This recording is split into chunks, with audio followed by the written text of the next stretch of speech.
A sack of potatoes, 1 bag of potatoes. A sack of potatoes, 1 bag of potatoes. A sack of potatoes, 1 bag of potatoes. So we are live talking about people disconnected from reality, debating over Canadian politics. How are you, Dragon? Oh, I'm good. Just kind of been through the ringer, but other than that, I probably accomplished some goal this week. Thank you very much for joining me. So I will explain what question period is before we really dive deep into what happened this week in Parliament. So question period is something I value a lot. This is where democracy happens in Canada. And what happens is, well, we got the government in place that is questioned and challenged by all of the parties in the opposition. And as of right now, we got the Conservative, the Bloc, the NDP, and the Greens. They are the opposition, and you will most likely see a lot more Conservative because they got more seats, so they got more time to speak in the House. And we will have a few NDP and a few Green clips here and there, and the Bloc as well. So we will see every party, and we will see the Liberals getting cut to pieces, Dexter style. I cannot wait to cover every clip. We are covering a lot of these question period. There are daily videos. We won't cover the entire thing, only specific moments. I'm excited. Let's do this. Let's cover Monday question period first. I will timestamp everything. Let's do this. Questions orales. Oral question. The Honourable Leader of the Opposition.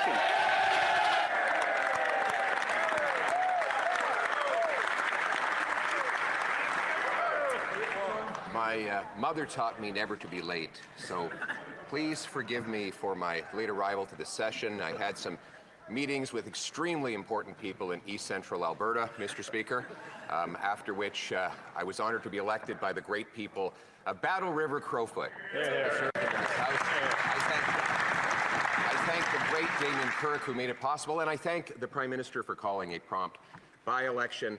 I wonder if one day he might regret that decision, but in a spirit of good faith, I wonder if he agrees that our goal should be a Canada where hard work is rewarded, where food and homes are affordable, where streets are safe, where borders are solid, and where we're all united under a proud flag. The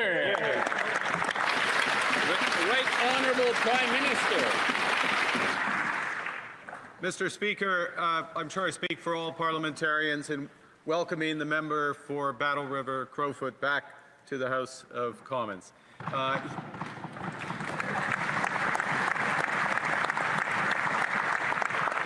He may notice a few things have changed since he was here last. The largest women's caucus in Canadian history.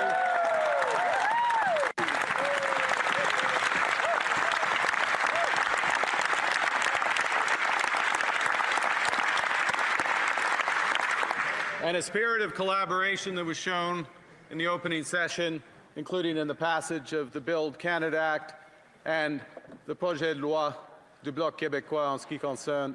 And the Bloc's bill in terms of protecting supply management.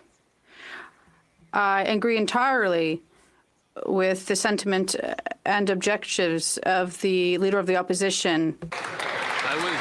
So now I will pause here. We will react to a few things. First of all, Pierre Poilievre opening statement. He lost his seat, and because of that, because he's the leader of the party that's the opposition, he needed to secure a seat. So they triggered a by-election during the summer, and he was able to secure a new seat. And this is why he used some humor to explain how he is late, because he needed to meet the people that would later on elect him, because now he got elected again in a county. And it's mainly also because the previous MP, the previous person that held that seat, gave his seat away to let Pierre Poilievre run and get back in the house. Because to be in the house, to be there with all of these people, you need a seat. People need to vote you in, and this is what they did with the by-election. And yeah, that's what's going on. Any thoughts, D-Lord, before we continue? D-Lord? I mean, no. I can definitely just see the. I mean, granted, what you do here this is very similar. Smaller parliament, as UK does it, just different houses. I mean, our Congress and Senate, I don't mind watching it, but it's more pomp and circumstance. Yeah. But the idea, though, I mean, Carney winning out, but he's not really winning. I mean, but did he really? I mean, you got to look at it this way. Did he really? Look, I will say I do believe he probably lost for multiple reasons. I mean, Canada is semi-cucked, if you don't mind the phrase. But they are, because it's kind of like when you've had a regime for 10 years. But at the same time, I think people really don't know. Like, the fact, I guess he can be there, he's lucky, but it's kind of strange. Perfect. It's kind of weird because in America, right, you have to be in a district to basically take over that district. If you're not a member of that district or that state, you can't vote. Oh, it's different here. Well, so that was the intro, the opening statement, and it's funny how you can already see the liberals. They praise that how diverse they are, and it's also funny because it's the same like 10 people that always speak up, and you will see fast within question period that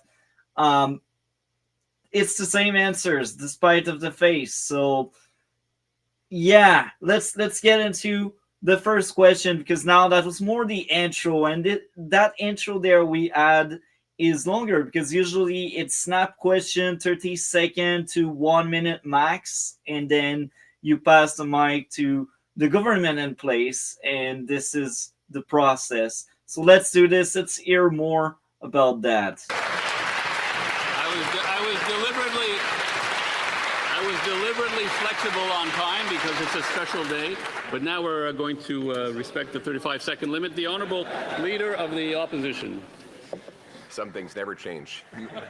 Monsieur le Président. Mr. Speaker, I'd like to thank my constituents of Battlefield Crowfoot, who we had a by-election very quickly, and sometimes the Prime Minister may regret his decision, but I think we all agree with the mission of re-establishing a Canada where hard work, an affordable home and homes and food, in safe streets and solid borders, all united under a proud flag. Does the Prime Minister agree with this? The Right Honourable Prime Minister.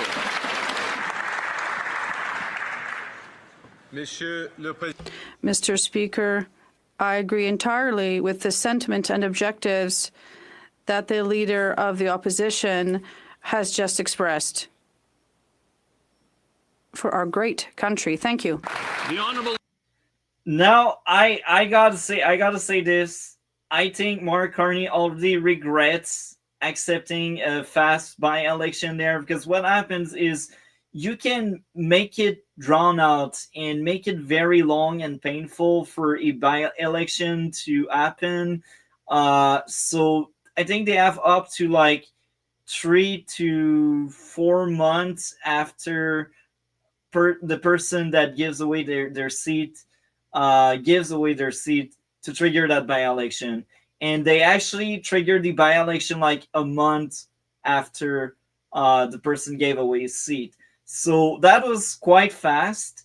And I will I will tell this. I'm a conservative. I'm glad to see Pierre back in the house, and he is amazing. But politically speaking, the Liberals giving that by-election fast was a huge mistake. It was really stupid and bad. And here are the many reasons.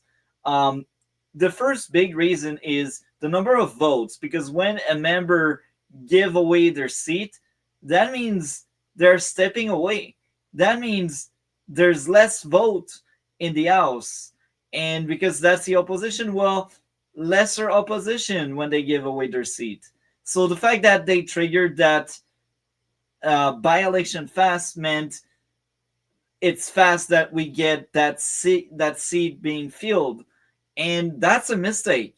Now, again, I'm a conservative. I'm glad they did that, but it's telling how bad these liberals are at politics. They are good at campaigning. They are good at getting votes, but they are not clever when it came to strategy. Now, the other factor, the other big factor, the other big reason why it was a very bad move to just say, you know what, you will have your by-election quick. Well, Pierre Poilievre is a strong debater. And the reason why he is such a strong leader within the conservative is how he is in question period. And you can judge by yourself because we will see a lot of him. Like most of the clip I chose to cover for this discussion, this podcast, well, most of these are with Pierre Poilievre because he's the opposition leader and because, let's be blunt and honest, he tears apart his opponent. And you can already tell he's using humor. He's like, maybe they will regret it. And you know, it's true and right. And yeah, any thoughts before we go on to the next question? I mean, Carney getting in probably doesn't change a bunch as much as you think. If he's just a paper prime minister, sure. Now, did he have to take a seat of something? Because in the U.S., you can, and it's nearly happened. A majority has won, and then the main person's nearly been defeated. Which it's happened, but again, in the U.S., you got to be a member of a district to represent that district. Yeah, that's the same thing. Well, And not really. It's a bit different. Like you need to have a seat. You need to represent and to be elected within a district, but you can live somewhere else. So that means it can be like, I don't know, like in Virginia, and you can be the state representative of I don't know, Washington or something like that. see, that's just, it seems it's more fluid. Because it wasn't that he was a bad candidate. You can say, go back and look at it. Because it's not like Carney's. He hasn't been apocalyptic for you guys. But the idea is he's not. As I said, he's doing the status quo thing for you. So Yeah. it's like. Necessarily. I mean, Trump isn't the best, and I'm not the biggest fan of Trump myself. I mean, not every Republican likes him. I mean, second term's better because he knows to shut up. But when he's met with him, he's able to kowtow him to a degree. But Canada still being rebellious, so that's why the tariffs are roughly still in place, or a version of them.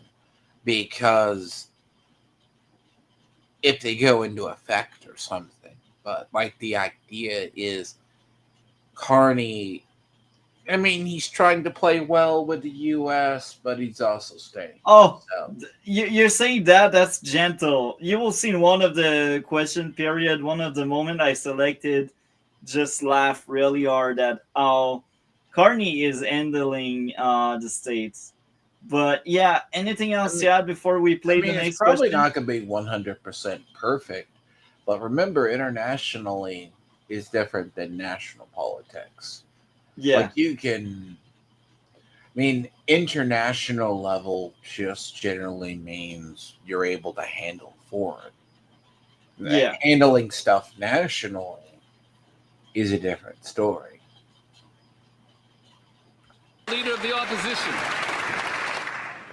Mr. Speaker, the Prime Minister mentioned how much had changed, and it's true. I look around this place, and when I left, there was a Liberal Prime Minister who was making excuses about breaking promises, running massive deficits, costs, crime, chaos were all out of control. And whereas today, we have a Liberal Prime Minister breaking promises, making excuses, running massive deficits with costs, crime, and chaos out of control. Mr. Speaker, when will the Prime Minister match the grand promises with the real change Canadians need? The Right Honourable Prime Minister. I Mr. like it. Speaker, I understand the minister, or the minister. That's what the minister is, but it's just him being stupid. I understand the leader of the opposition was busy. He missed the largest tax cut for 22 million Canadians. He missed the cut on the GST for new homes. He missed eliminating all federal barriers to trade. He missed, I hope I'll have another opportunity to finish a very long list of what the leader of opposition did. So I will already debunk that crap. That tax cut he is mentioning, it's in the lowest bracket, it's $250 a year, and it's in the highest bracket, it's $600 a year. So that's the big tax cut, and he's so proud. It's just hilarious. It's laughable how stupid these liberals are, and when someone doesn't really follow closely politics, like most Canadians, let's be honest, well, they see that, they're like, let's bring it home. We are proud. It works.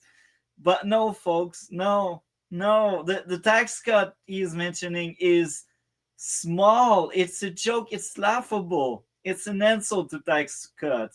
And as of trade barrier and such, well, the liberals are the one that brought the barriers. So, like, it's stupid to be proud to take away what you brought on yourself. It's like saying, oh, I shot myself, but then I placed myself the bandage to, like, stop the bleeding. Yeah, sure. Big brain. Any thoughts on that, Dragon? I mean, you're talking the idea of a small cuts minimal. I mean, really, your first time? Come on, it's like your guy's first time. We've been dealing with this in the U.S. for a while. See, it's not that people do not understand politically the motivations. They pay attention to every 4 years, stuff like that. Like in the U.S., take killing of Charlie Kirk as an example. Now, it's not that the difference in the language is there. One calls it an assassination, the other one. Like, the left is suddenly shocked as an prime example of the changes in the 4 years or the 10 years they've been doing their stuff. A lot of the people misunderstand. They got the crash course in about a week into shifting policies and ideas of culture and meme culture as well as policies. Which it doesn't mean, and people are like, but we don't know what this means. But it's ideas that were promoted. But people who politically knew what inspired the shooter, as an example, were not shocked. Is an example of consequence. Yeah. But like there, you have a tax policy that's passed. It's probably a minute cut. He calls it a success. It's just over here, we call that a tax credit. We've had those for years. Now, I don't necessarily call them a win. I mean, they're not as, so what? They're just there. They're like a Band-Aid. They're like the largest tax cut. Well, to quote like what Arch and them says, Arch lives in Norway, right? Everyone wants to live under a socialistic leaning system. What's a large tax cut and getting money back when your taxes are sky high? I like it. You want That's true. 250 doesn't go far. That's why I say politically. 250, it's like not even StreamYard yearly. I mean, you gotta look at it seriously. Like half these people, it's like you're gonna need more than that. Like tax credits are usually bigger, like in parts of the U.S. But like, But we speak about liberals. If it breeds, they will tax it. The honorable leader of the opposition. Dans l'esprit. In a nonpartisan spirit, we're simply going to insist that the Prime Minister adhere to his own promises. He promised the strongest growth in the G7 for our economy, and now our economy is declining the fastest in the G7. He also promised that food would cost less. It's more, and food inflation is accelerating. He promised a budget in October, and now we'll see one maybe in November with a double deficit. So, inaudible. Prime Minister. Mr. Speaker, this government has been absolutely focused on improving affordability for Canadians. That's why the largest tax cut, 22 million Canadians, every taxpayer in this country. That's why the cut to the GST. That's why the launch of Build Canada Homes, which will reduce the cost of home building in this country. That's why we back the CRTC to get broadband costs down for Canadians. We are building the strongest economy throughout the worst crisis in our history. So I gotta say many things. First of all, that crisis, the Liberal caused it with uncontrollable and crazy inflation. The other thing to mention, he is mentioning budget. We want a budget. The opposition wants a budget, and Carney doesn't even address it. So it's a major mistake there, a rookie mistake, I should say, because your opposition is like, you know what, you promised us a budget and you talk about a tax cut. Where's the budget at? The other rookie mistake, and that's the most laughable one, Pierre Poilievre did talk in French, and that was for the Quebec part, the French voting base. That's why he asked the question in French. That's why we had a translator translating what was going on. And the rookie mistake from Carney is responding in English. And I know why. I've heard Mark Carney speaking French. It's an insult to the language. He doesn't speak French at all. So it won't look good if one of these voters that value French a lot hear Carney responding to a French question in English. Maybe that's a lost vote. And what's going on is sometime you will die from 1,000 cuts. And this is what's going on. We can already see the rookie. We can already see the banker. He is not really good at facing off accountability.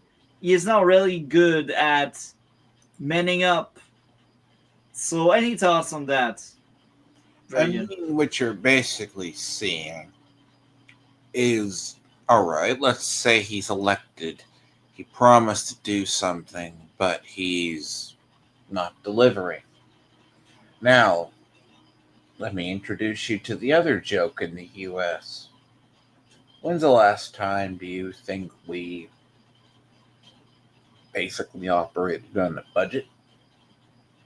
Oh, I don't know, but that for us, that's the first time. So you guys want to operate on a budget? We literally operate on a continuing resolution every 3 to 6 months, because I think in my lifetime, it's been 10 plus years I'm nearly 40. Like the idea is we haven't. Oh, you're supposed to balance a budget. No, there's a reason why. If you ever look at the chart in the U.S., spending keeps going up at a steady rate. That's not like that in Canada. In Then history, like we always add a budget early in the year. Usually, that's like something in the winter session. So like February, March, when they come back from holidays, they usually have a budget. This time around, we have no budget the entire year, and that's looking really bad. So basically, yes, if you're trying to see what your debt is, debt to GDP ratio, because the funny thing about Canada, surprisingly, I'll go back and say it. If you guys were absorbed in the US, you guys are collectively earning worse money than the poorest people in Mississippi. Yeah, you said it. That's tragic. It's one of the crazy things. Like, it's not even your housing stuff, because if anything's come out of Carney's thing, what's important to understand as well is, of course, you're going to slip. If you guys were already slipping slowly, even we hear about it. Like, I mean, under getting Trump elected was kind of a godsend, because our stuff was slipping more. But it's, in a way, it's a Band-Aid. It's coming up a little bit, but we're not 100% out of it.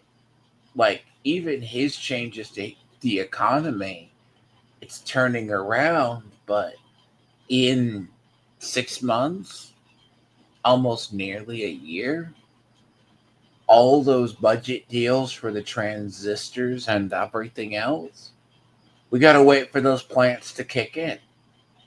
And we have a clusterfuck of 26 coming. In 26, we actually have midterms.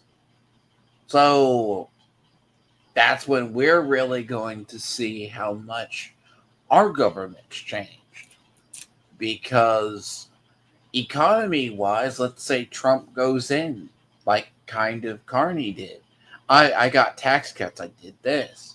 If it doesn't resonate with the people, it doesn't matter if it is. I highly doubt Republicans are going to lose seats, but we're not going to gain. I mean, Republicans could gain a supermajority. I mean, the killing of Charlie Kirk, as an example, maybe an economic upturn that before the election to maybe see if it works. But yeah, that's interesting. That's kind of how it works. Leader of the opposition. In the spirit of nonpartisanship, we are simply going to hold this prime minister to his own promises. He promised that he would spend less. He's already spending 8% more. He promised the budget would be in October. Now he says it will be in November, more than halfway through the fiscal year. He promised that his government would have a smaller deficit than Justin Trudeau. Instead, now we hear that it might even be double. So a trivia question. Can the Prime Minister tell us, has there ever been a Prime Minister who has successfully doubled the deficit without even introducing a budget? Oh. The right honorable Prime Minister. It's a trick question.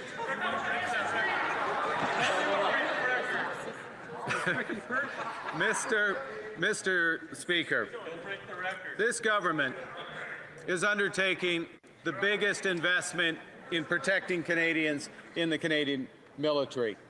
Doubling our investment in the Canadian military from last year when this member last sat in the House by the end of this decade.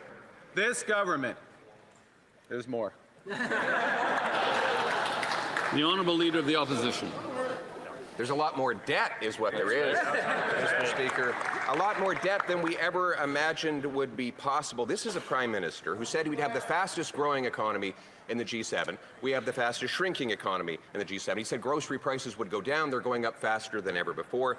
He promised to create jobs. He has the second highest unemployment in the G7. He's really reminding us all of that sign at the bar. Free beer tomorrow. But you come back the next day and the beer is still not free, and tomorrow never comes. Mr. Speaker, why is it that all of this Prime Minister's promises of yesterday turn into today's disappointments? The Right Honourable Prime Minister. Mr. Speaker, I think if we are going to build the strongest economy in the G7, and we will, we need to be clear. We need to be clear about the scale of the crisis we are in. We need to be clear about the scale of investment that we need. $60 billion in new projects announced last week. $200 billion in investment announced last week. $100 billion in housing investment announced just yesterday. That's the scale of what we need. It's hilarious. I just hear that, my brain breaks. Because I feel like twice the deficit Trudeau had seems so generous. And this is why they push down the can, they kick down further and further with that budget, because they know it looks bad and they break promises. And there's another very important thing in Canadian politics. When they show a budget, the House, they must vote on that. And if the opposition want to defeat government, they can vote non-confidence. And that means if they get enough vote of non-confidence, if basically more yes than no happens, well, there are new elections.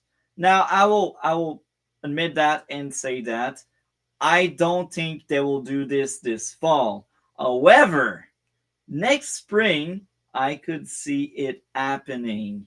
And yeah, next spring, maybe next fall, we will have new elections here. And again, investment, when it comes from a liberal, it's just more tax. It's just more money down the drain. It's just more bureaucracy. It's just more HR somewhere else and more money lost for the people, for you and I. It's outrage. When you hear liberals saying investment, you should have like alarm bell ringing. And that's what's going on. And it's funny because Pierre Poilievre is like, yeah, we are in deep trouble. What are you doing for it? Statu quo. Let's stay there. The liberals, they like it when things don't change. And this is what's going on. I guess we will play because I see time flies and we are still in the first day. So let's hear more. The Honourable Member for Belleuil-Champlain.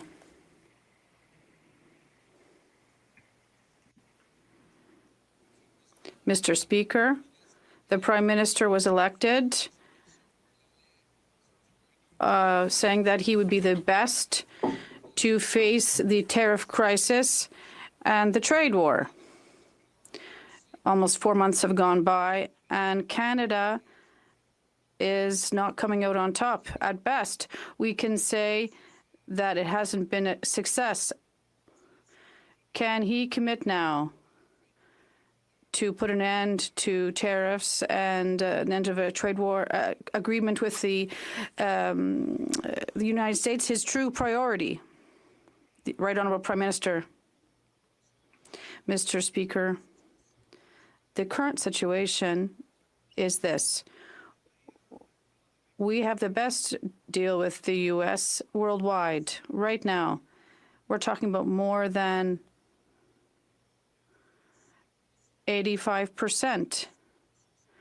85% is enormous of our exports are covered under free trade with the U.S. We have the lowest tariff in the world right now. So he takes credit for something he didn't do, and that's CUSMA. He's speaking about CUSMA right now, but a lot of people are stupid and they don't realize it. And they will think, Well, Mr. Crisis did that deal. No, like Carney didn't do any deal. Am I right to say that, D Lord? You're American. I What's your mean, perspective on that?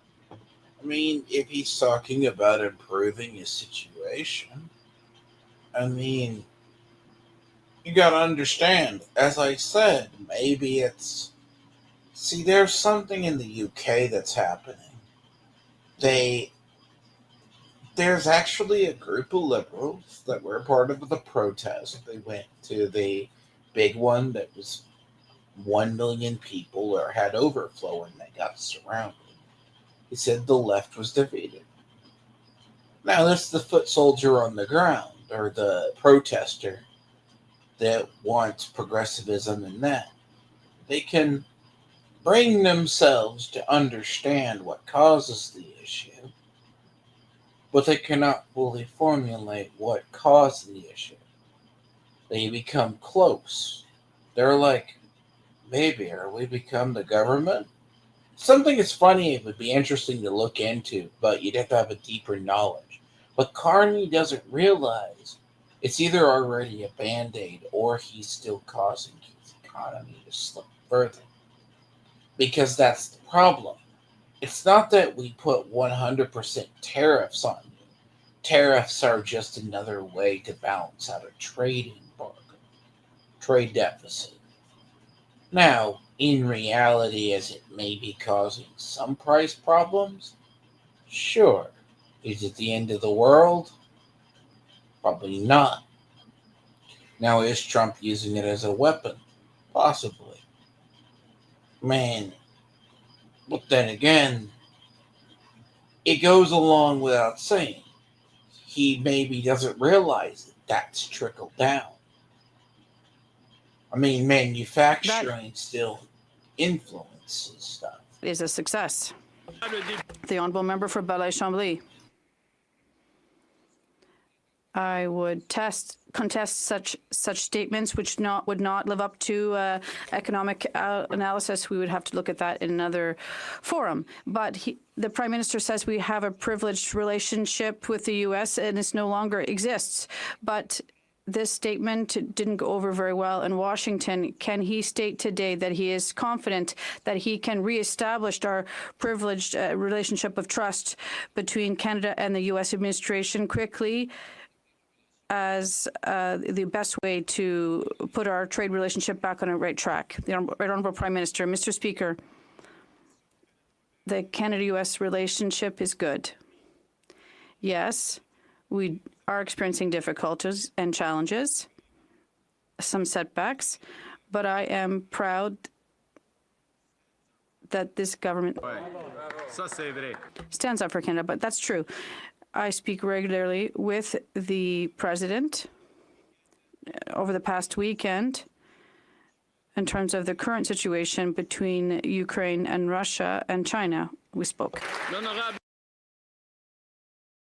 You got absolute dick all, because from our press, that shit. You remember the last time in Canada fun little meeting between Ukraine, Russia, and global powers. Trump went up to Alaska, had a private thing on a plane. This was a couple of months ago. Realized that Putin has been being an a-hole the entire time, or slipping, playing for his own power, or he's not the reasonable man everyone thought he was. Combined with, there was a meeting between the G7 leaders and other members of Europe. Carney happened to be there. He really did nothing. And if he's saying he's making inroads with Trump, Trump's not taking him seriously. So if I wouldn't call that major success. And you are American, so you have a very different perspective, and I fully agree with you. Because here's the funny thing. If P50 was important at that, depending what summit, if it was the summit in Washington, D.C., where we really didn't get a deal out of it versus we're on the last legs of Ukraine. And he's like, well, but Trump talked to me. Just because Trump talks to you doesn't mean your thing. The tariffs are still in place. He could That's true. easily undo it. Yeah. Again, it's kind of like, India and China wanted to be more a-holes and do stuff, so there's a semi-tariff there.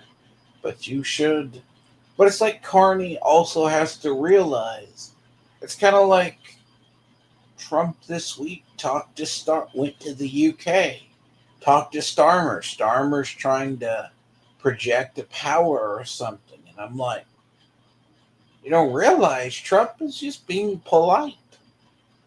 You never know if he really respects you. To be honest, I'll be very frank. He'll say nice stuff to your face, say bad shit behind your back. Carney is worst on that matter. So, you have the idea. That's actually what he does. And it's not like Trump is two-faced. Because if Trump really doesn't like somebody, he'll glow somebody up, then just call them okay. Yeah. And then if, in another meeting, to see if they improve. Carney's not even on his second meeting. He did better than the first, but he didn't do anything to impress Trump. Look at it like with Zelensky in Ukraine. Yeah, Vance wasn't there, so the meeting went better, but Zelensky also showed up in a suit. So, there's improvement, and stuff was done. But now the other adjutant, and it's not really real peace. So, yeah. That's hilarious. I like your perspective. It's so different from the BS the media here try to pretend Carney is doing. To be here, you have and we have sorry, to change to be here, that you by have to buying actually Canadian. be I agree also- with the member opposite.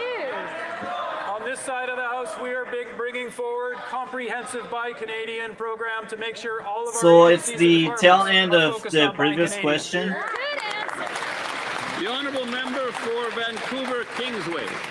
Mr. Speaker, unemployment has surged to its highest level in a decade. Young people are being hit the hardest. 1 in 6 can't find work. Our economy is facing a recession, and millions of Canadians are worried about their jobs. Yet, Liberals are planning to slash services people rely on and eliminate family-sustaining jobs through an austerity budget this fall. Will this government reverse course and create much-needed jobs through bold initiatives like a youth climate corps, as New Democrats have proposed? The Honourable Minister of Jobs and Family. Mr. Speaker, last week it was a very proud moment for me to stand with the Prime Minister and the Canadian Building Trades Unions, who are training young people all across this country for great-paying union jobs that are going to build the things that will make us the strongest economy in the G7. Mr. Speaker, this government has a fantastic plan for youth. We are investing in skills training. We are investing in the provinces and the territories so that they can do this work with us. We'll make sure no young person gets left behind. Of course, but the deficit and the inflation. So that was the end of the first question period. It's very funny to watch the NDP eating the Liberals and trying to take some of their votes away and earn some respect again, because under Jagmeet Singh, the NDP were basically gentle toward the Liberals. They didn't try to overthrow the Liberals, but now the NDP realized what happens when you don't act as the opposition and you lose seats, you lose your party status, and people don't want to vote for you anymore. This is what's going on. I like it. Now you can share the second question period. Any thoughts on that? I mean, are you shocked in reality that I'm not. think of it this way? Are you really shocked? Oral questions, questions orales. No. So you're shocked that the people come in with a plan and they're like, we're going to have the strongest growth. Yeah, the problem is when the cost of living is going up and incomes aren't going up, and you have a shitty economy, you're already earning worse than the lowest state in the U.S. Collective bargaining on collective power, an austerity budget and continuing, you're just a status quo of the already liberal regime under Trudeau. It's not like here about every 8 years we overturn our government, sometimes 6 to 8 years. Prime example, in the midterms, let's assume Trump was totally doing shit. Democrats could come back and take control of the House and the Senate. That's interesting. But Like it. usually at the end of that 8-year period, we get tired of one party rule and we usually flip-flop power. But here in Canada, we like to lose. We like deficits. We like debt. We like to not have a future. And this is Canada for you. Honorable Leader of the Opposition.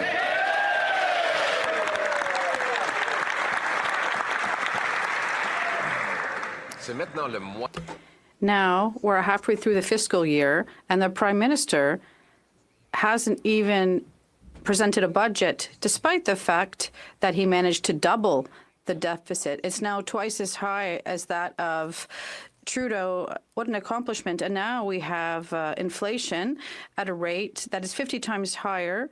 And for food, it's up 70%. There are more people relying on food banks now. The Prime Minister said that we could judge him by grocery prices.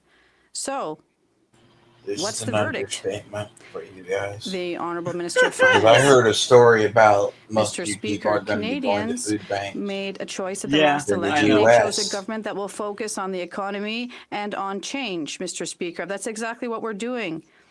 What we said is that we will be rigorous in our spending, to be ambitious in our investment, Mr. Speaker, because Canadians understand that if we want to build a strong economy in the 21st century, we have to invest.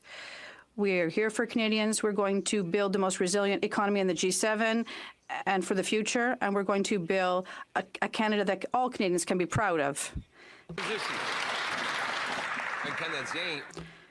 Canadians, well, many of them can't even eat. The Prime Minister promised to spend less, but the deficit is twice as high. He promised that grocery prices would go down, but they're up 70% higher than what the Bank of Canada had said. There's more poverty now. Does the Prime Minister recognize that his empty promises have led to empty stomachs? The Honourable Minister of Finance. Mr. Speaker, on this side of the House, we obviously recognize the situation of many Canadians, and that is why during the last election, Canadians chose a Liberal government, a government that stands up for them. And the first measure that we implemented was to reduce taxes for 22 million Canadians, exactly to help families across our country. And we can be proud of this, and that's something that's the Conservatives should celebrate. And this exactly this type of measures we're going to take. We're going to help the middle class and families and build a Canada that all Canadians can be proud of. Now, I got to say this. That tax cut was a Conservative idea.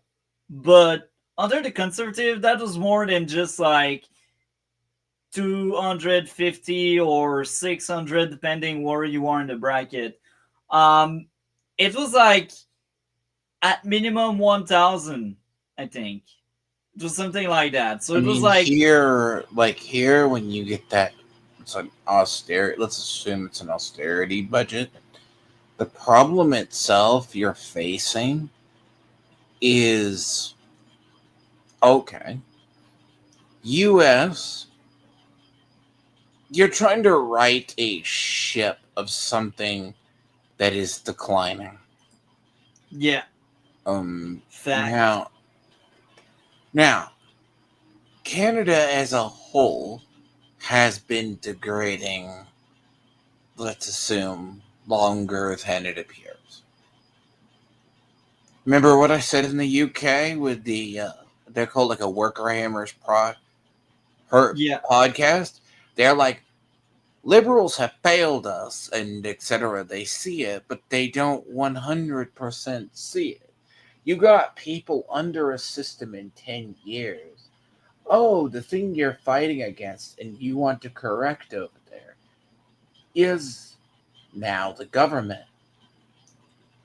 So in Canada, that's what you're seeing, similar effect.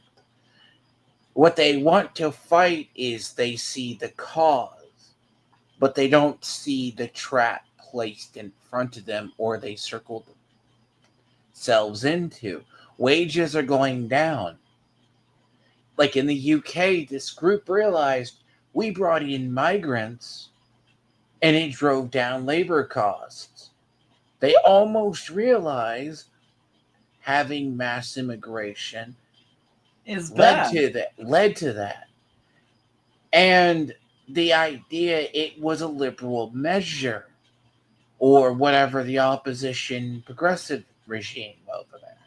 In Canada, you guys are trying to band-aid a problem without fixing the origin. Yeah. And if you don't stand the origin, you have to have a temporary, like maybe 1 to 3 different type of, maybe you will need a solid plus year to right that ship or even put a dent into it. Because remember what I said about Trump's economy. Trump is going into the midterms with really promises of economic success,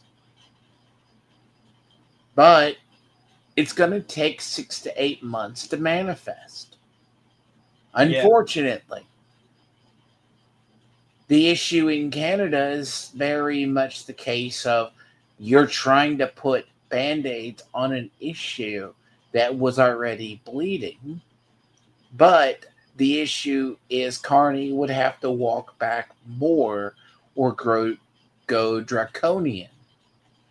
And going draconian, I don't think he's willing to do.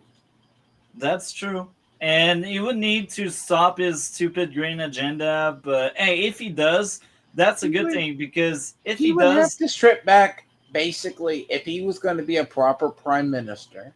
Look how much Trump did in the first 100 days in the United States. It was insane, but it took. We have come far, but we're nowhere near where we were. Confidence is just back up. That combined with other events and liberals and progressives failing utterly. But the idea is our economy is on track, barring a recession or something weird. Like spending power, like there's still economic uncertainty, but bear in mind, that's how you start to see it. Within 6 months, you adjust the knobs, let's assume it, and then you have effect. Since your elections, if nothing happens.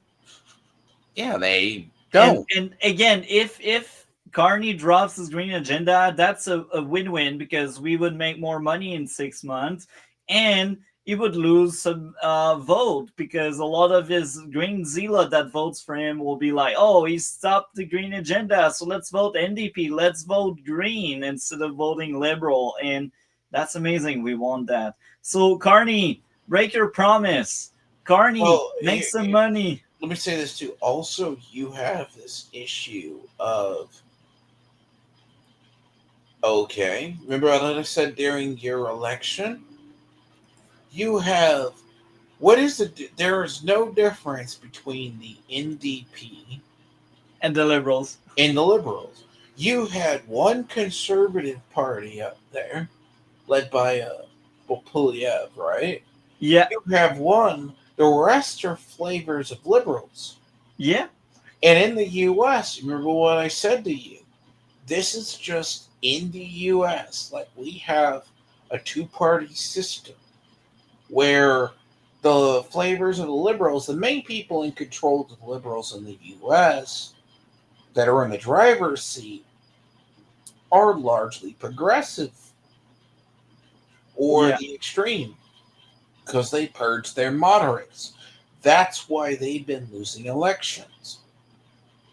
Like, if they don't change their tune, you're looking at Republicans picking up more seats. Yeah. But Mr.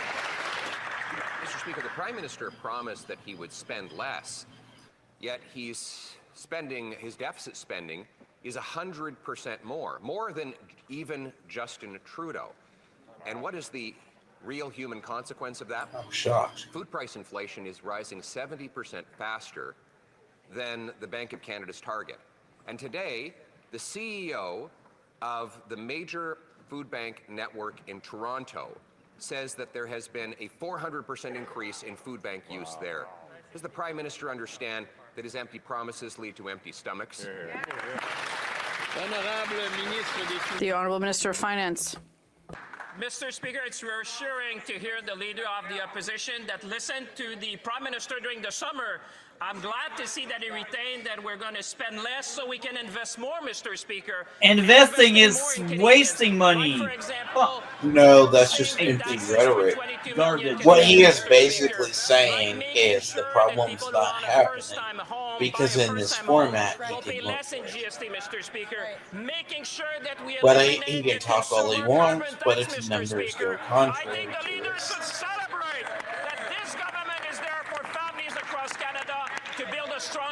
but is it fixing? And he's speaking about houses, and no house were built in 6 months. Mr. Speaker, he wants us to celebrate his failures, including failures that are leading to real human suffering. Let me quote the CEO of Daily Bread Food Bank, Neil Hetherington.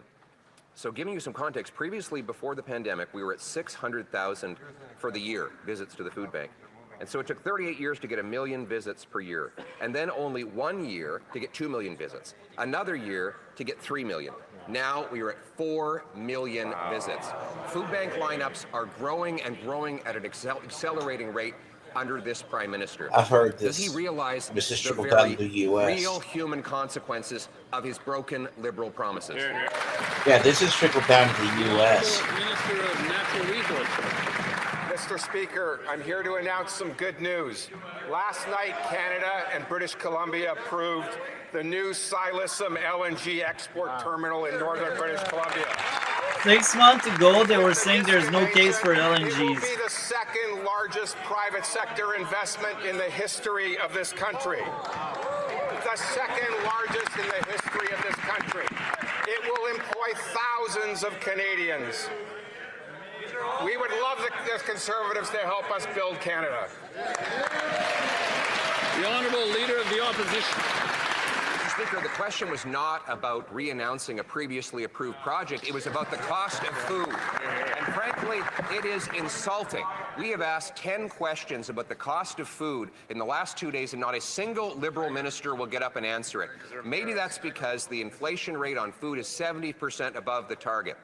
Maybe it's because there are now 4 times as many visits to Toronto food banks as there were 3.5 years ago. Maybe it's because they broke their promise to stabilize food prices. Maybe it's because the Prime Minister promised that he could be judged on the price of food. Speaking of which, what's the verdict? The Honourable Minister of Housing and Infrastructure. Mr. Speaker, well, I know we're all in this House concerned about the price of food, and we're also So concerned that's about the our housing farmers. minister that trashed Number one cost of living in the Canada is housing related to housing, Mr. Speaker. And as I in mentioned Vancouver. yesterday, people are concerned about housing prices. This government is taking action to make housing more affordable. With Build Canada Homes, with tax cuts, with the first-time home buyers tax cuts, we're making a difference for people in their pocketbooks. So you see, this is the big issue. I need to break it down. Now we pause because you see, 3 times Pierre Poilievre mentioned the cost of food, and no answer replied to the cost of food. And Carney was the big savior, the big guy with let's solve that crisis, the guy that told you we will make food affordable again. And guess what? It's not affordable. And we got the housing minister under his watch. Housing price skyrocketed 250%. Now he's the housing minister and he brags about like housing. Buddy, we spoke about food, not your damn houses. So what you're saying is the idea is he's trying to, in a snippet, he's trying to not change the subject as much as this is the consequences of elections. You guys have a chance. You guys had a chance to course correct, but a large majority of the people chose to walk back into the wilderness. Now, Well, it's not a large majority. It's more like 44%, but that's enough to. I mean, when you look at, like, let's take the U.S. In the U.S., the reason why our economy has staggered is because the Treasury had to increase. We had to have an increase in interest rates because federal money was losing, but our economy wasn't tightening in growth. Now, if you adjust interest rates too much, meaning loans and businesses aren't growing or getting loans, a lot of the stuff is not trickling. That's trickling down to the basics. Yeah. But it's not changing the people who are already surviving paycheck to paycheck. Is it getting slightly better as it did under the first time under Trump? Yes. But we're not maybe at 1.5 paychecks from being chunked out. You're getting economic opportunities. But a place like Canada would have to do these spigot style changes, and you need a leader who can bring back the social. It's going to take maybe a full term unless your bodies decide to. But if they're going to play the games of we're fixing it, there's a Band-Aid, and he can show to the actual food banks, because the thing about the food banks, right, that's the story that made it down to the U.S., Multi. Yeah, but the other thing is, usually people give to food banks when they have money to give, but when everyone is broke, nobody is giving to the food banks, so it doesn't work. So let's just play more. The Honourable Leader of the Opposition. Mr. Speaker, the question was about food prices. Right, yeah. And he stood up to announce that he's going to be feeding some of his friends who are going to populate this latest $13 billion bureaucracy. A bureaucracy that will build no homes and that will only reward liberal insiders who, like him, have a record of actually doubling housing costs. Right. But back to food, the stuff that needs to go on people's dinner table. We have a record number of people at food banks after the Prime Minister promised to make food more affordable. Doesn't he realize that his promises have real costs for Canadians? He doesn't, because that's a liberal entry. Thank you, Mr. Speaker. It's a little rich coming from the guy who voted against the National School Food Program, Mr. Speaker. But I would like to say that Food Banks Canada does exceptional work, and they also make good recommendations for government. One, they suggest we build up Canada's social safety net. Two, they say we should solve the affordable housing Adam crisis, thinks and we should every help lower-income Republican workers and every make ends meet. conservative Mr. Speaker, are all of a those danger things to are things democracy. that conservative That leader votes guy, against time and time out. this is in what he House. thinks. Conservatives shouldn't exist. The Honourable Member for Belleuil-Chambly. Mr. Speaker, I would like to say is that the I went to guy Washington who, like not NDP, to talk lost against 4 the of Canadian his government, block. but to contribute Even though he makes to more sense, establishing favorable even though he conditions makes with more respect to sense trade and tariffs. of the And Liberals, yesterday, when I asked the Prime Minister his a serious voice is going to be question, drowned out he by the rest responded who are that more the direct. relationship was going really well with Mr. Trump, and the proof is that they were sending each other text messages on their cell phones. I would like to know who on that side of the House can explain this. See, he asked the hard-hitting questions. Pause it a second. He Mr. asked the Speaker, I'd like hard-hitting to questions. thank Let's the see if leader they of have the an bloc.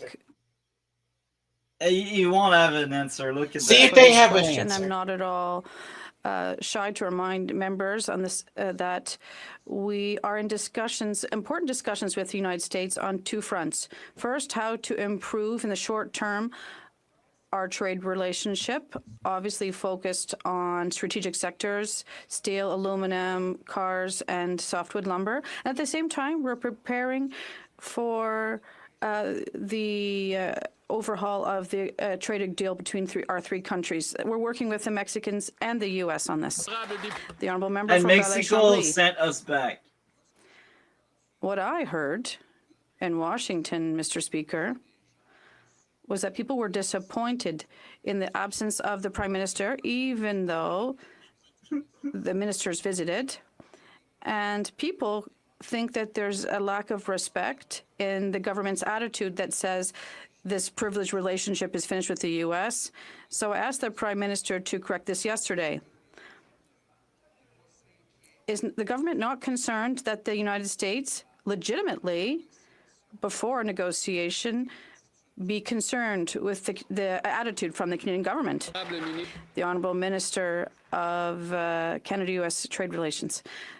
Mr. Speaker, in our discussions with our American counterparts, obviously, we always talk about the importance of having trade deals that benefit both of our economies. And I agree with the leader of the bloc in terms of the fact that the U.S. will always remain our main neighbor and an essential economic partner. The president has said that our trade relationship is changing, and that's we have to work to determine what the best way to protect Canadians is. The honourable member for Chambly. I'd like to remind the minister and the government that 80% of our exports, and that's not going to change, go to the biggest economy in the world and the largest military power. Whether we agree with that government's philosophy, we have to treat them with respect. And the Prime Minister will go to Mexico soon, to Malaysia, South Korea, and maybe even to Brazil. And during all this, will he speak to the U.S. President or go to Washington? No, we won't. The Honourable Minister for So, Canada-U.S. pause it a Trade. second. Wait. Mr. Speaker, I agree with the first part of that question from the bloc leader. Obviously, we have to treat our relationship and conversations with our American counterparts with great respect, like we treat Americans with respect. They are the biggest economy in the world. Right now, we are facing the best circumstances in all of, in terms of the other trading partners. But we also said we have to diversify our trade and go to other markets and partners. And the good news, we can do both at the same time. Honourable member for Calgary. What did you want it to say? Pop quiz. Pop question. Why does he go down to Mexico? You think? Well, he wanted to make a new deal with them. So the idea is U.S. with goods and services, so we send manufacturing both north and south. Under Trump, he's tried to move some of these jobs back. He's gotten semiconductor plants, which are slowly coming online, combined with other sector growth, but that's going to take a bit. But Carney wants to reassure manufacturing. Mexico still does a lot of manufacturing for the continent between North and South America.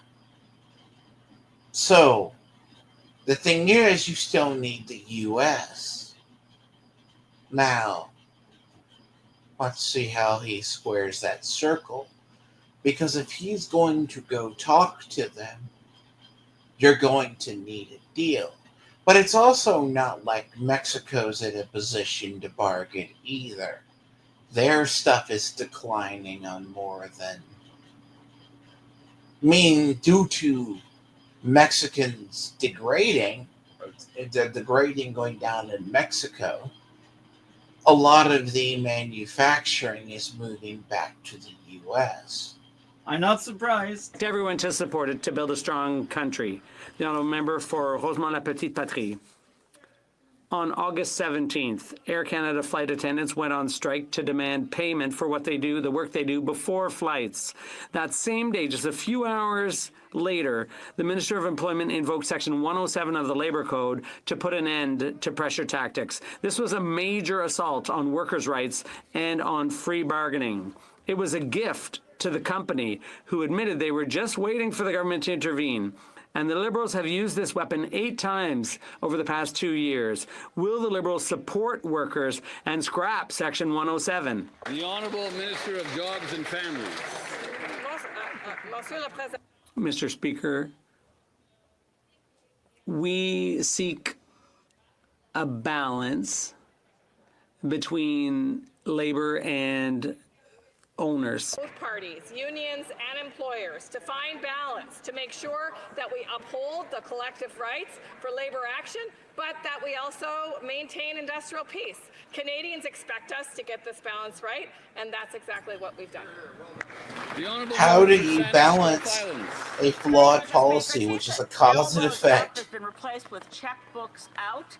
The Canadian Nuclear Laboratories Partnership is primarily U.S. corporations, private sector, and involved with the nuclear weapons industry. They have now done a deal with our old friend at SNC-Lavalin, called Atkins-Realis now, that operate the Canadian Nuclear Laboratories. Canada is giving them the biggest federal contract we've ever issued, $24 billion. The deal's being reviewed by the Competition Bureau. When will it go to national security for a review, or do we just write checks to Trump now? That's the great party, folks. Minister of Natural Resources. Mr. Speaker, Liberal, Canada's but the nuclear rage, expertise yes, is a support significant Trump. part of what we will enable to become an energy superpower. The process to select the new contractor to manage Canadian Nuclear Laboratories was done independently of the government by AECL. More than 95% of the funding will be spent in Canada, employing Canadians at Canadian facilities. All of the senior management will be based in Canada. Wow. We have looked after this, Mr. Speaker. And wrote the check to Trump, the big bad orange man. That concludes today's question period. I like that moment so much. We just got like that figure that roast him, and Air Canada case is another overreach, another abuse of power. The Liberals don't care about the Charter of Rights, and they've proved it time and time, and them not really being accountable for that was hilarious. Again, I like that moment. Any thoughts on that? So, remember what I said about liberal people that can have an insight? Like, they're like, okay. Now, the funny part is, let's assume hypothetically on nuclear energy and uranium, it's deemed a national resource in the U.S. So any deals that deals with the mining of it or anything else has to be approved by the federal government. Now, there was a scandal of Uranium One where a Russian-backed company tried to gain control, which would have been 20% of our uranium, which we already have a uranium deficit for our plants to run, but it's gotten slightly better over the years. If you need nuclear. But like what you're seeing is 4 flavors of liberals, because NDP lost, the Quebec Bloc lost. Like the Quebec Bloc leader is asking good questions, but he can't get an answer out of the rest of the liberals. Nor can he formulate an answer to himself. What is cause and effect? Because as I said before, in the UK, liberals can find the solution, but not what causes it. Don't let in if letting in migrants.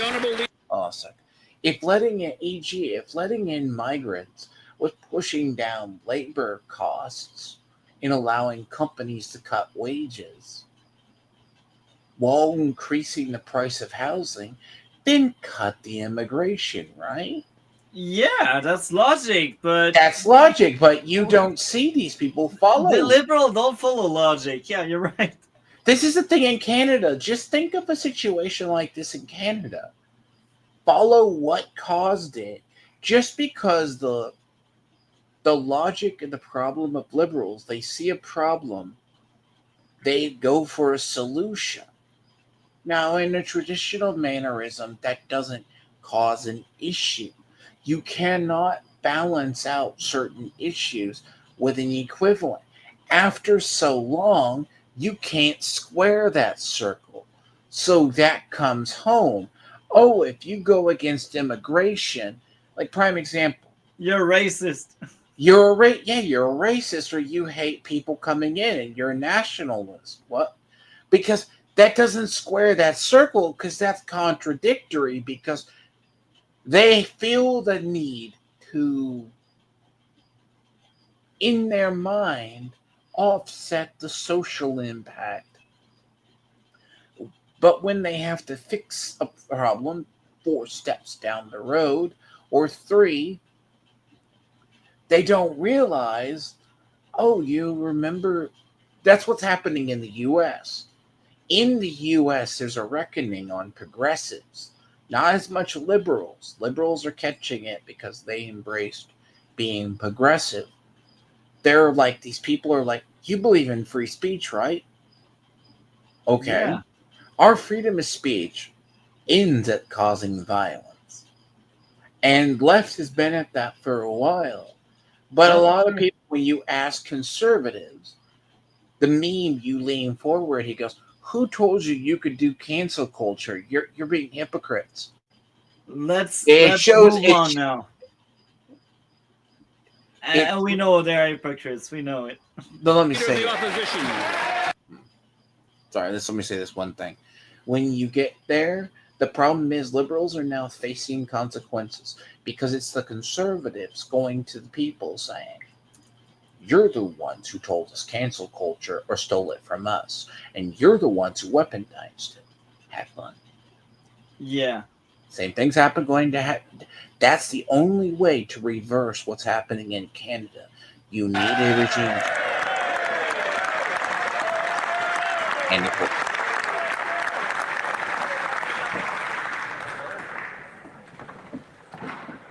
C'est quoi l'ampleur? What is the scope of the liberal deficit? Quite simple question there. Mr. Speaker, first, I would like to welcome the new pages here in Parliament.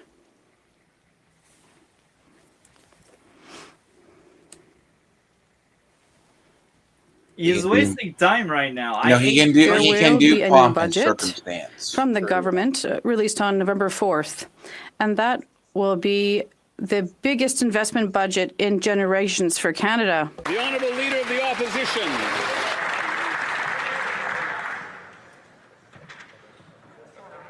How big is the deficit that the Prime Minister is running? The Right Honourable Prime Minister. Simple. Just answer it. Mr. Speaker, I'm looking forward with the Minister of Finance to releasing the budget on the 4th of November. That budget will contain the biggest investment in this country's future in a generation. Building homes, building new port infrastructure, new trade corridors, new energy infrastructure, building the strongest economy in the G7. Well done. So you can say this hammerhead right up from the hill. that budget drops, then hammer them again. Usually, the current government presents the deficit at the beginning of the fiscal year. Now, 6 months have gone by, and we still don't know how big the deficit is.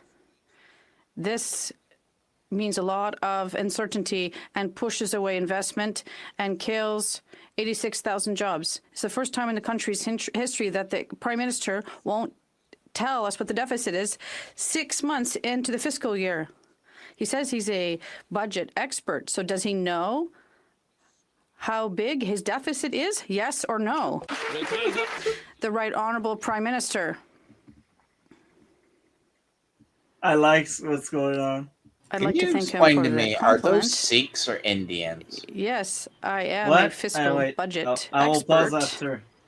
Yes, I know that. Thank you.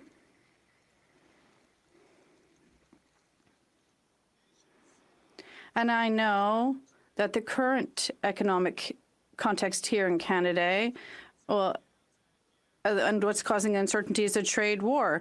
We have to control what we can control, and that's investment in our future. So what was your question?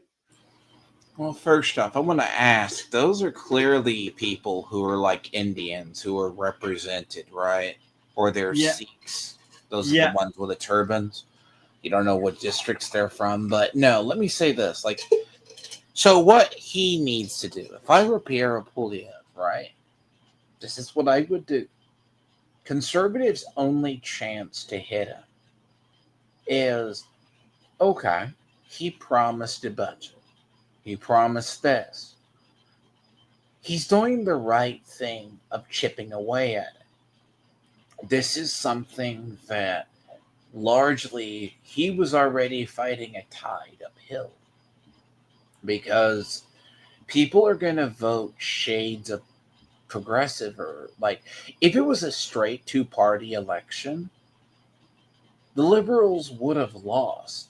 No, if it was a two-party system, the Liberal would always win the election here. Because most of Canada is progressive, my friend. So well, yeah, that's the effect. But like, if the momentum swing, so Poilievre, all he has to do is he can chip away at Carney being ineffective. Carney is good at pomp and circumstance. He's good at ceremony. Now, if it comes out and he just kicks the can down the road, metaphorically, of not revealing the deficit, you can beat him over the head with it because that's a cudgel he created. He can't hide the debt. Now, if it's a catch-22 and he chooses in the budget, that period comes and goes and there's no budget, or the deficit is too high, then you have another cudgel to beat him with. Now, that's how you can get change. But you have to convince the voters and then put candidates in those districts to vote them out. Now, that's how you get effective change. The problem is let's assume it goes from the top down. Because Carney all day can answer these questions with no pushback because he has no numbers or economy to tie him to. If that becomes the case, he can move to obfuscation. And if he moves to obfuscation, that's when you go to the ground game. Just saying. A little bit of American organizing for it. The Honourable Leader of the Opposition. Well, surely if he was such an expert, he would know the size of his own deficit. It's now halfway through the fiscal year. 6 months have gone by, and he has announced $40 billion of additional spending. Deficits drive up inflation, grocery prices, housing costs, and interest rates. They drive out investment from our country and uncertainty that destabilizes our economy. That's why every other prime minister in Canadian history has announced the deficit at the beginning of the fiscal year. We're 6 months in. Does he even know the size of his own deficit? No, the answer is no. Mr. Speaker, I know many things. But you don't know how to make a budget. They were laughing at him. No, the member opposite, the leader of the opposition, just mentioned interest rates. One thing I know is that Canadian interest rates are much lower than American interest rates. It's not always a good thing because sometimes the bank are like the only way they will pay us back is by lowering interest rates. Also, when interest rates are higher, you can't get loans. So when they raised interest rates in the U.S., it tightened loans. Yeah. Ability to get loans. Now, They don't want to loan a broke person. well, even then, let's assume you go back to housing as potentially generational housing, right? Yeah. Let's assume generational housing, which was a thing or a property-ish. That can happen. But to get that house, you still need a loan. Which, if that's not approved, it's because bad. Interest rates are high and you can't afford the interest rates, you're not paying for that down the line. That means lending, because in the U.S., which is funny, is lending, we have an idea of a spending economy. Bigger businesses take loans and it trickles down through the ranks. Now, the system maintains itself, but where it's falling apart in the U.S. is more people are renting. Yeah. But that's part of the housing crisis. But that's going... Because Canada's having all of these major crises. There's not enough housing per volume. You have a bunch of people renting. The cost of living isn't. Immigration is out of control. They know that the people going to the food banks is bad. Who supplies the food banks? When that goes south, like the food banks can offset temporarily. Yeah. Even when middle class people have to go to food banks, that's not always a good sign. That's true. That's actually really bad. Because this country's fiscal situation is strong. Because this government has a plan to grow this economy. And to inflate and to add deficit.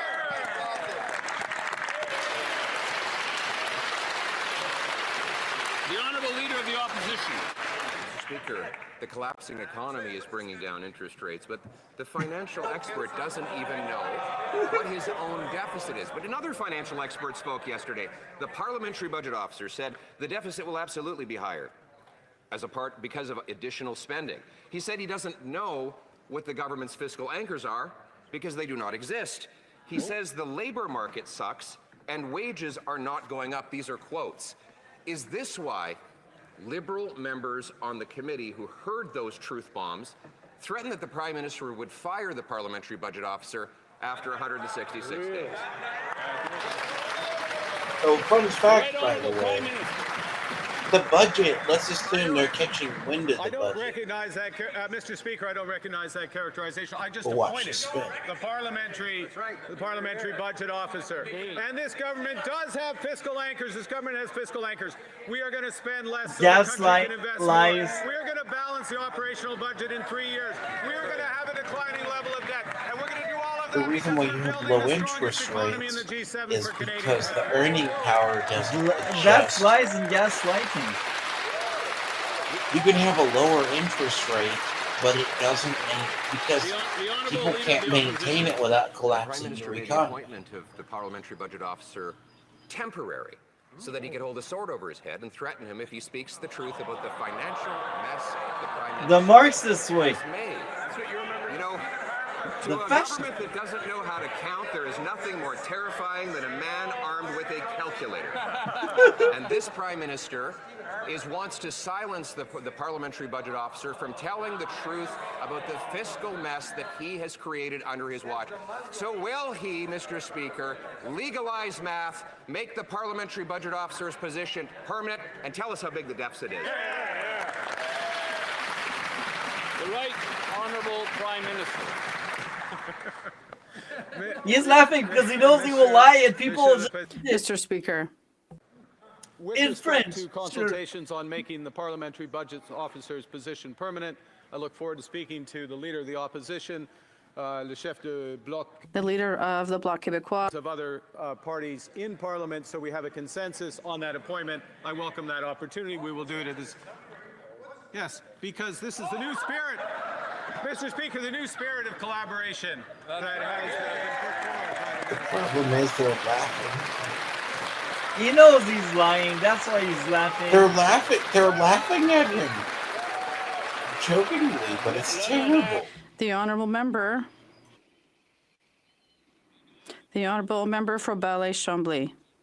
Mr. Speaker, here's an opportunity for cooperation.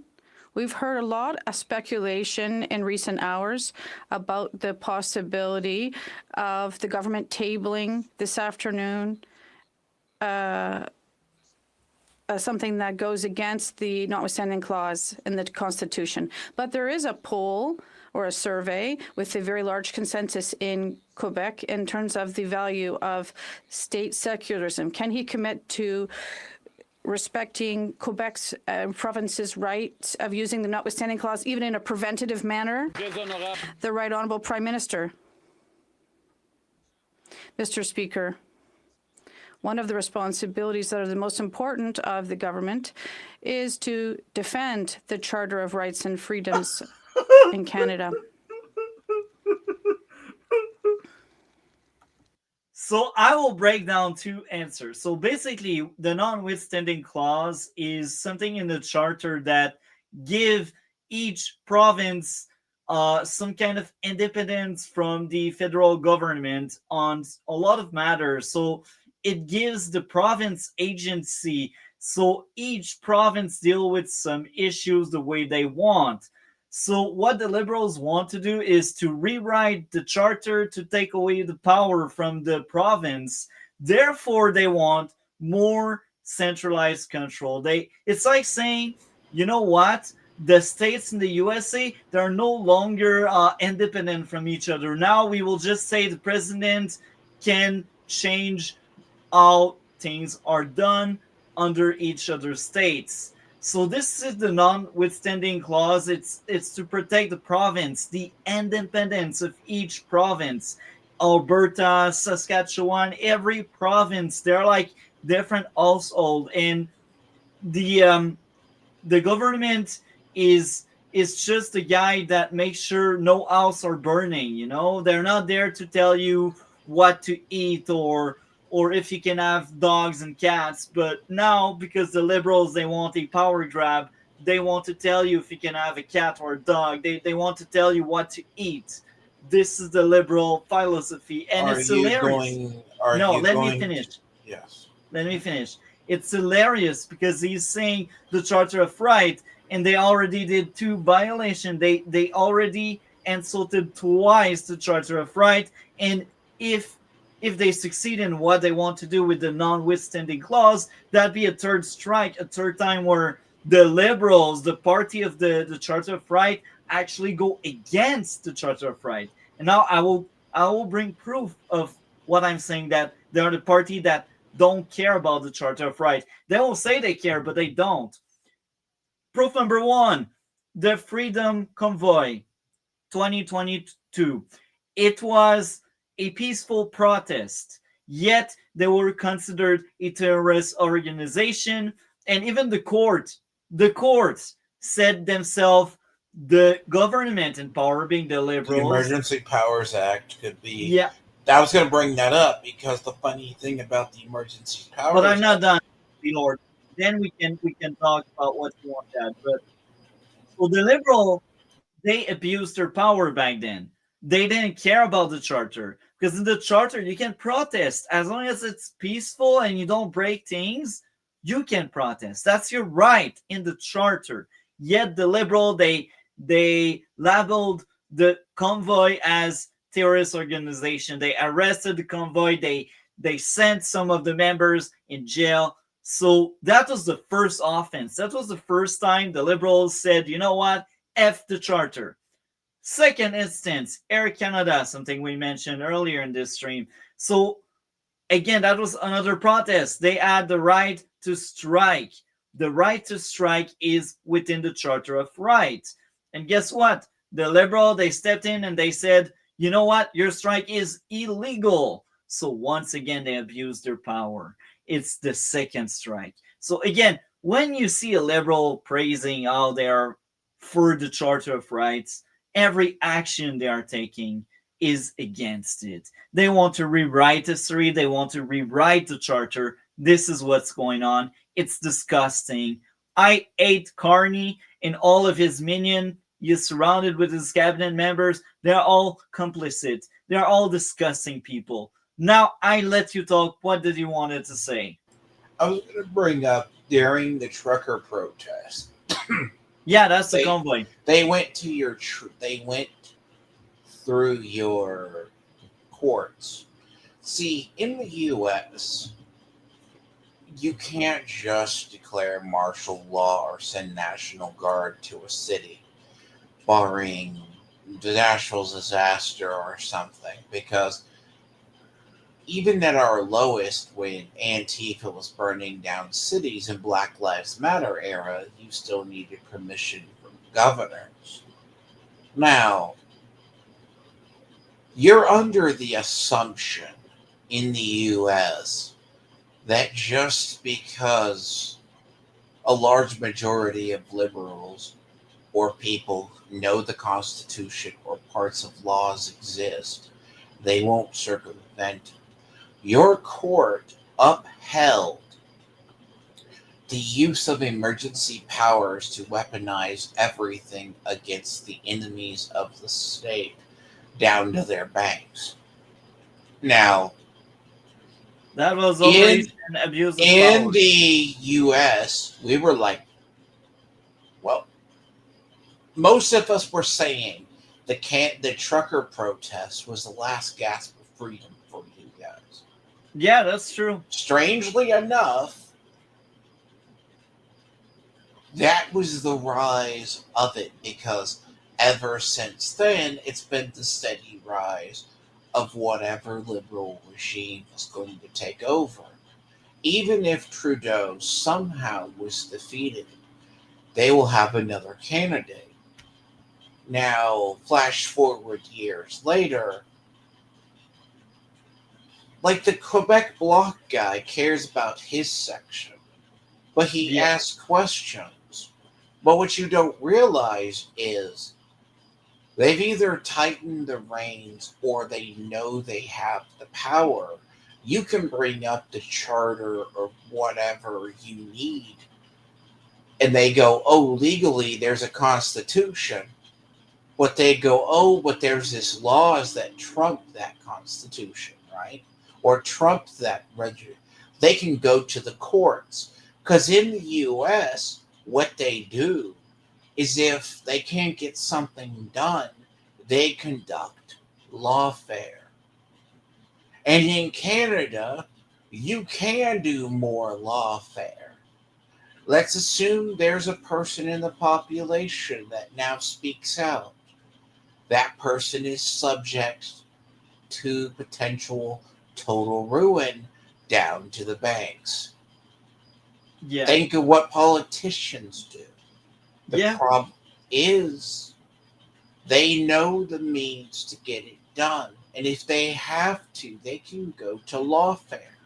That's true. Let's play more. All the staff at CRA for their work. We will provide the technology, the processes, and everything they need to offer Canadians the best possible service that they're entitled to. Mr. Speaker, the question's to the Immigration Minister. New housing completions are at record lows, but the Liberals are welcoming unprecedented numbers of people under every immigration stream. On top of this, there are potentially millions of people who have expiring visas, and the Liberals don't even know if they will leave. Why is the Immigration Minister letting in people faster than they're building homes to house people who are already here in Canada? The Honourable Minister of Citizenship and Immigration. Thank you very much, Mr. Speaker. Our action is working. In the first quarter of 2025, Canada experienced the lowest demographic growth Gaslighting in life since World War II.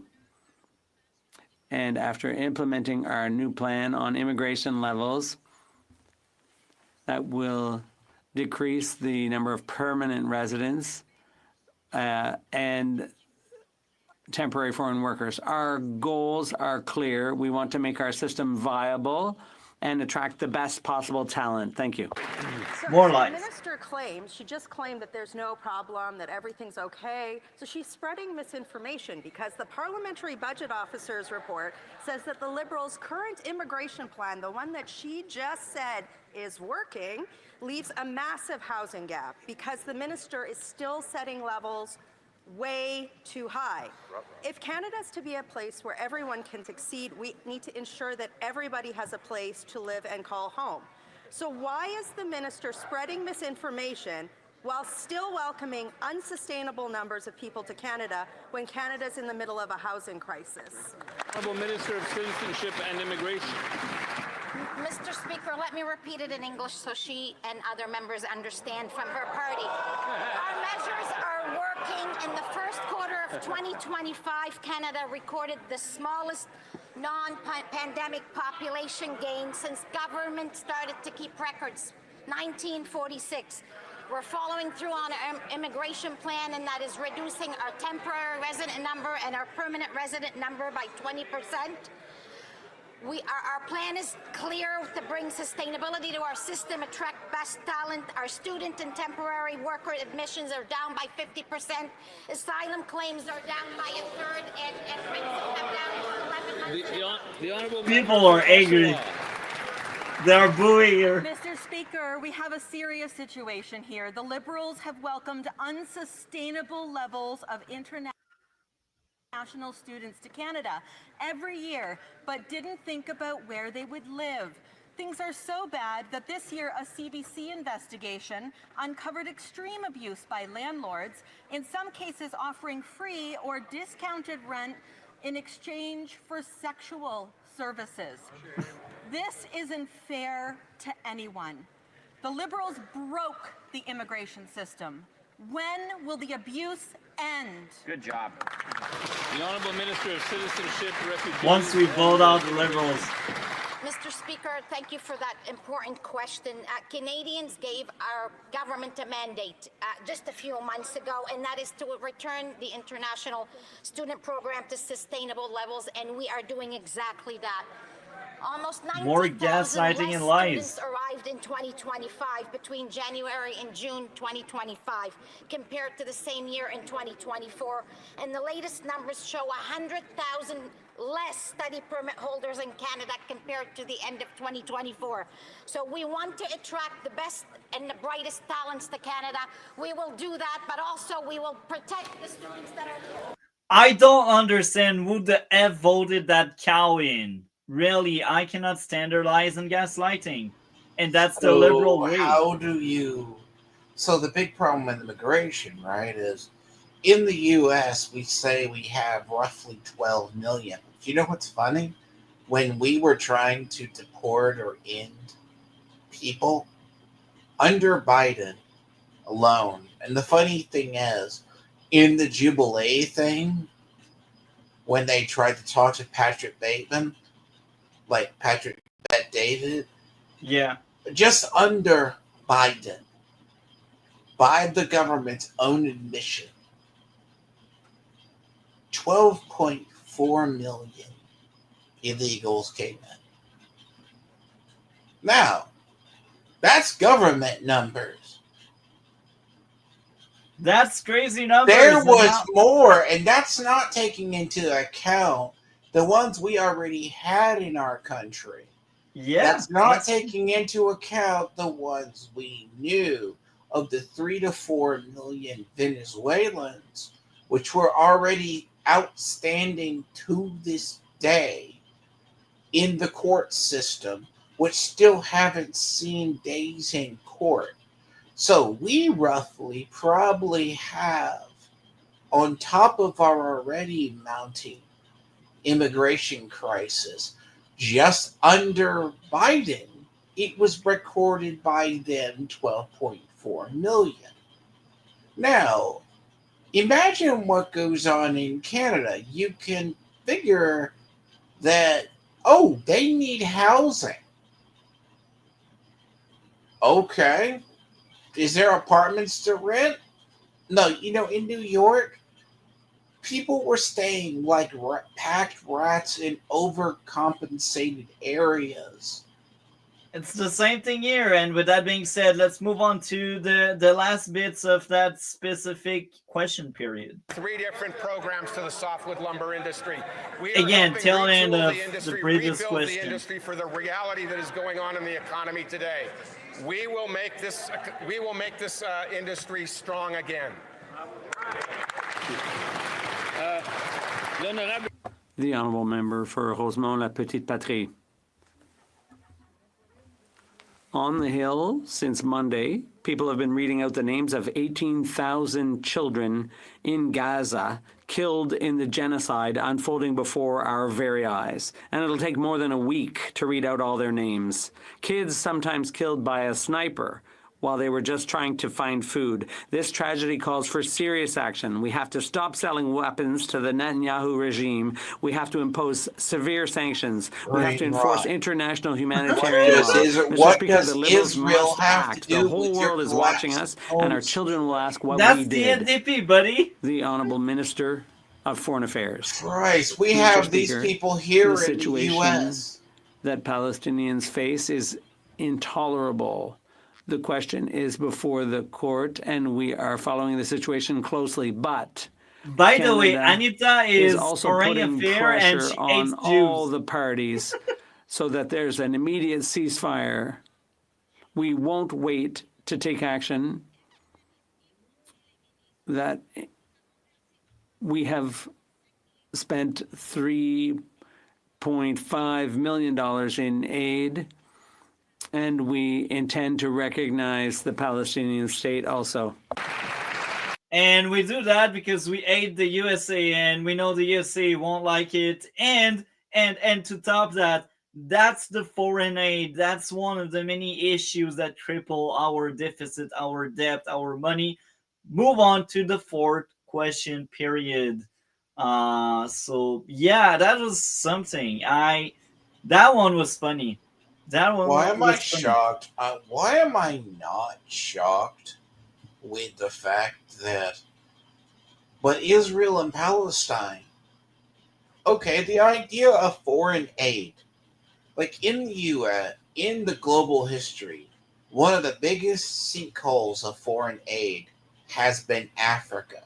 The only time Africa has been slightly better through the most parts of it is during partly colonialization, where the colonies cost their home countries more than they maintain. They brought down this. Did you find the fourth question Yes, period? I have it, yes. But I just want to say this.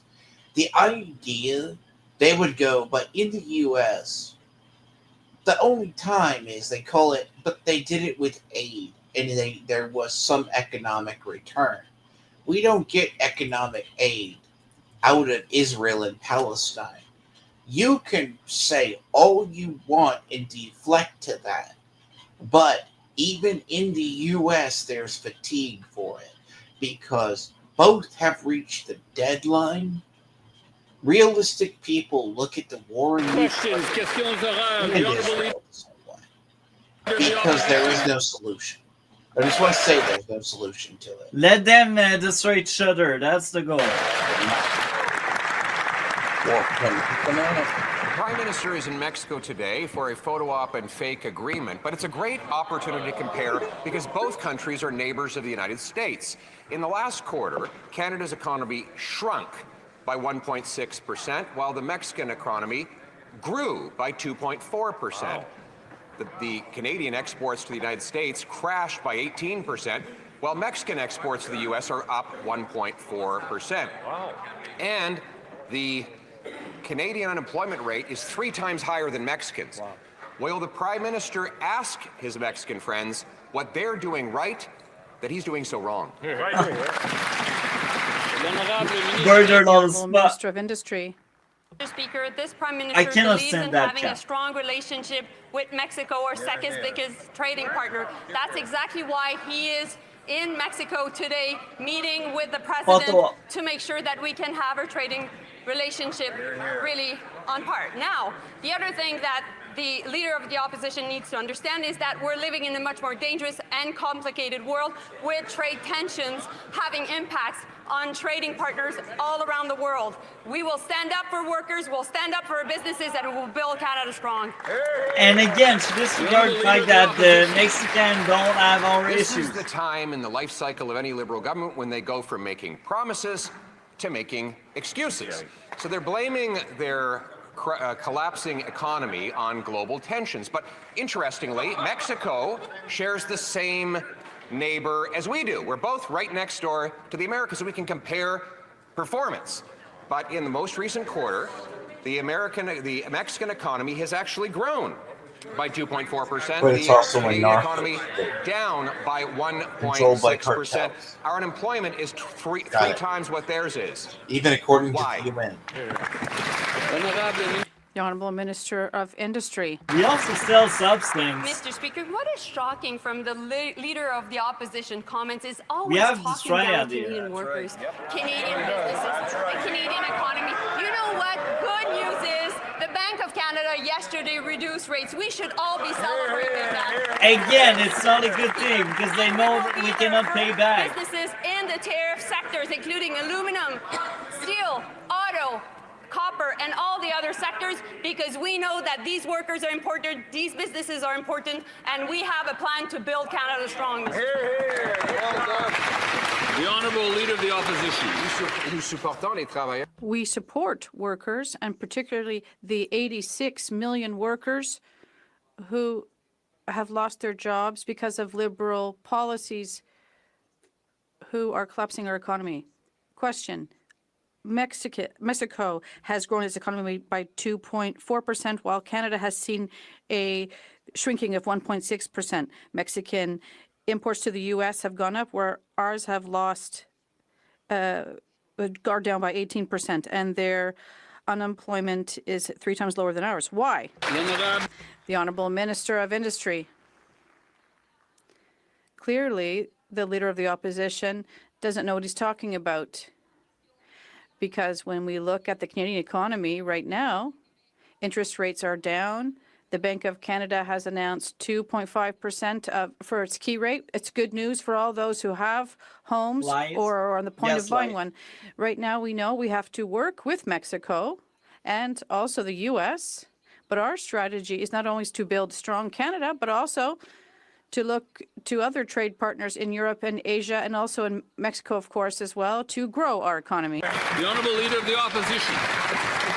We've had a free trade agreement with Mexico for almost 3 decades. So the Prime Minister is going for nothing more than a photo op, another fake engagement. Just like the minister talks about interest rates, the Bank of Canada said the reason they're cutting rates while inflation is rising is because our economy is collapsing. They promised the fastest growing economy in the G7. They've delivered the fastest shrinking economy in the G7. They promised more home building. It's falling by 13%. They promised to spend less. Their deficit spending is 100% more.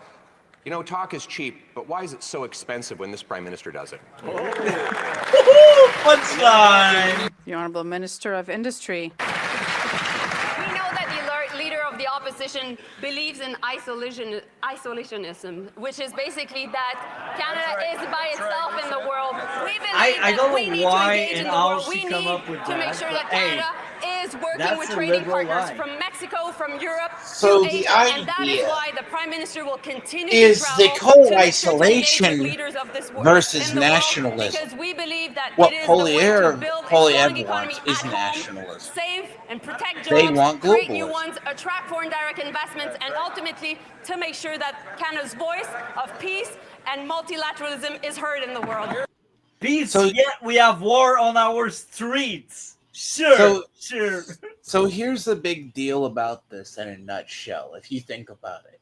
Mexico is a narco state, meaning the cartels, even in the safe, what the resort areas were, the national government of Mexico roughly only controls maybe 2/3 of their country at best.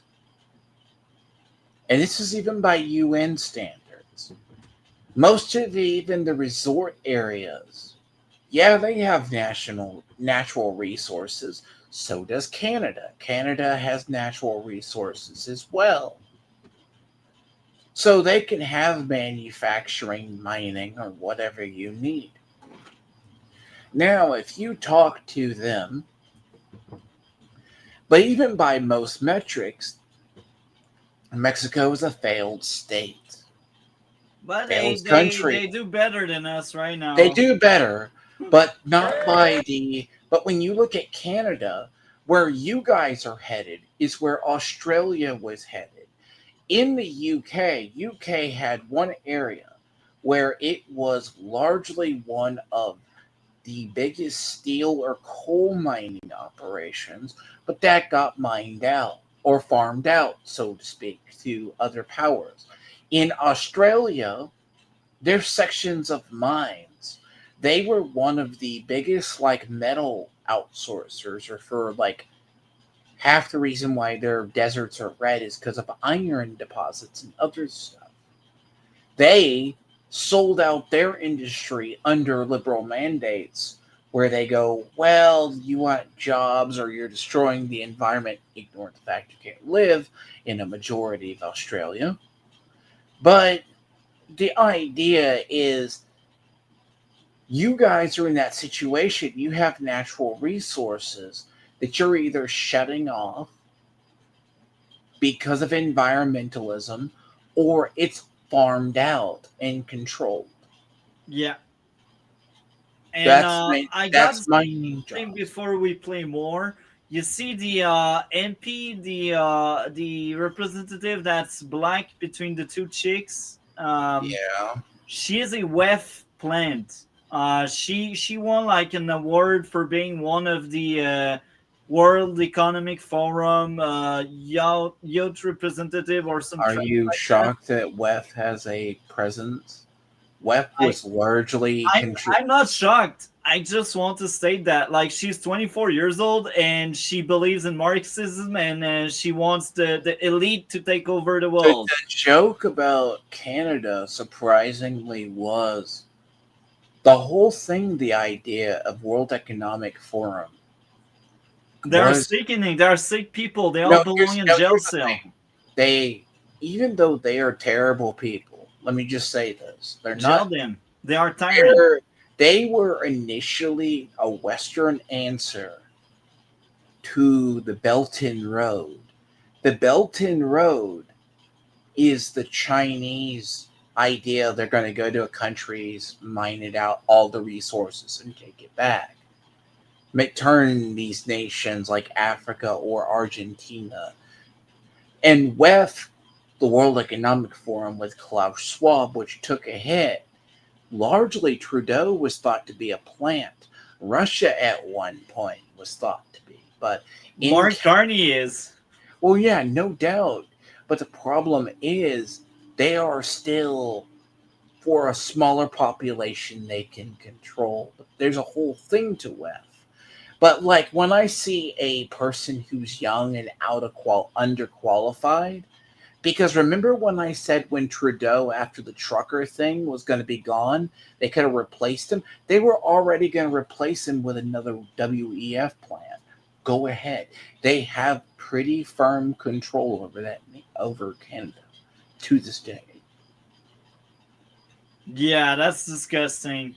And it's tragic because being young and stupid like that, it's sad. The future is being a black Marxist. No, I can point you to one I've seen. No, she's young. That's my issue. She's young and she's brainwashed. She. No, that's bleak. That's depressing. It's sad. The honourable leader of the opposition. Mr. Speaker, we've had free trade agreements with all of those countries and regions for over a decade, and yet the Prime Minister is busy, looking busy, flying around, grip and grin, pretending to do a lot while doing very little. But he could make use of all of that expensive travel by asking all of those other places why their economy is so much stronger than the one that he now leads. He's got, under his leadership, the second highest unemployment in the G7, the worst economic growth in the G7, the worst household debt in the G7, and the worst household debt and housing costs in the G7. Why is it that when he promises to be the first, he's the worst? That's a liberal, Priya. The Honourable Minister of International Trade. Mr. Speaker, as we look at what's happening with global trade headwinds, we need to step up as a country and be there around the world to make sure countries know that we are here. They want to deal with a reliable, stable trading partner. It's our 15 free trade agreements with 51 different countries, access to 1.5 billion consumers that countries rely on, that Canadian workers rely on. That's why the Prime Minister will be there to make sure we're opening up new markets for Canadian businesses and workers. Thank you, Mr. Speaker. The Honourable Leader of the Opposition. Speaker, these aren't new markets. The member might have been asleep. Actually, he seems like a very young man. Maybe he wasn't born when Brian Mulroney negotiated NAFTA with the Mexicans. Maybe the Prime Minister was sleeping the day Conservatives negotiated a free trade agreement with the Europeans. He's going around taking credit for things that he never did while his economy collapses here at home. Canadians cannot eat, heat, or house themselves. Will the Prime Minister stop making excuses, taking fake trips, and get down to his job?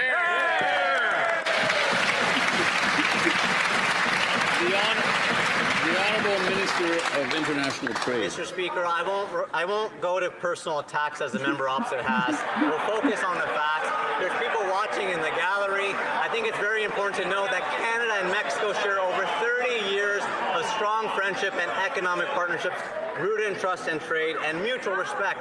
In fact, Canadian direct investment in Mexico was over $45 billion in 2024. The Prime Minister will be meeting with President Sheinbaum to defend our industries and grow our economies, Mr. Speaker. Canada is committed to CUSMA, and we're actively collaborating with Mexico, and that's why the Prime Minister is there to make sure. The joke is Brian Mulroney was from the 80s. The honourable member. That's why he for was Saint laughing Jean. like that. Mr. Speaker, it's not only Bill 21 and state secularism that Ottawa is attacking in the Supreme Court. It's worse still. By attacking the notwithstanding clause itself, Ottawa is attacking the ability of our National Assembly to democratically pass any law desired by Quebecers without first having to seek Canada's permission.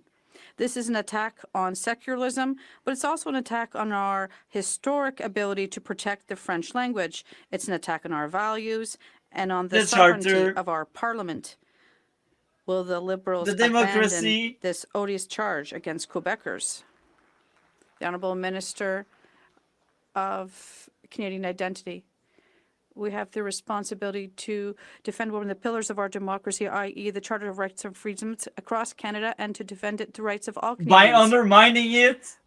Sure. It is our work to defend I the cannot Charter, stand this and guy. everyone in this country has to be protected. Jail him. We are doing our job, Mr. Speaker, and this case is before the Supreme Court, and we'll be following it very closely. The Honourable Member for Saint Jean.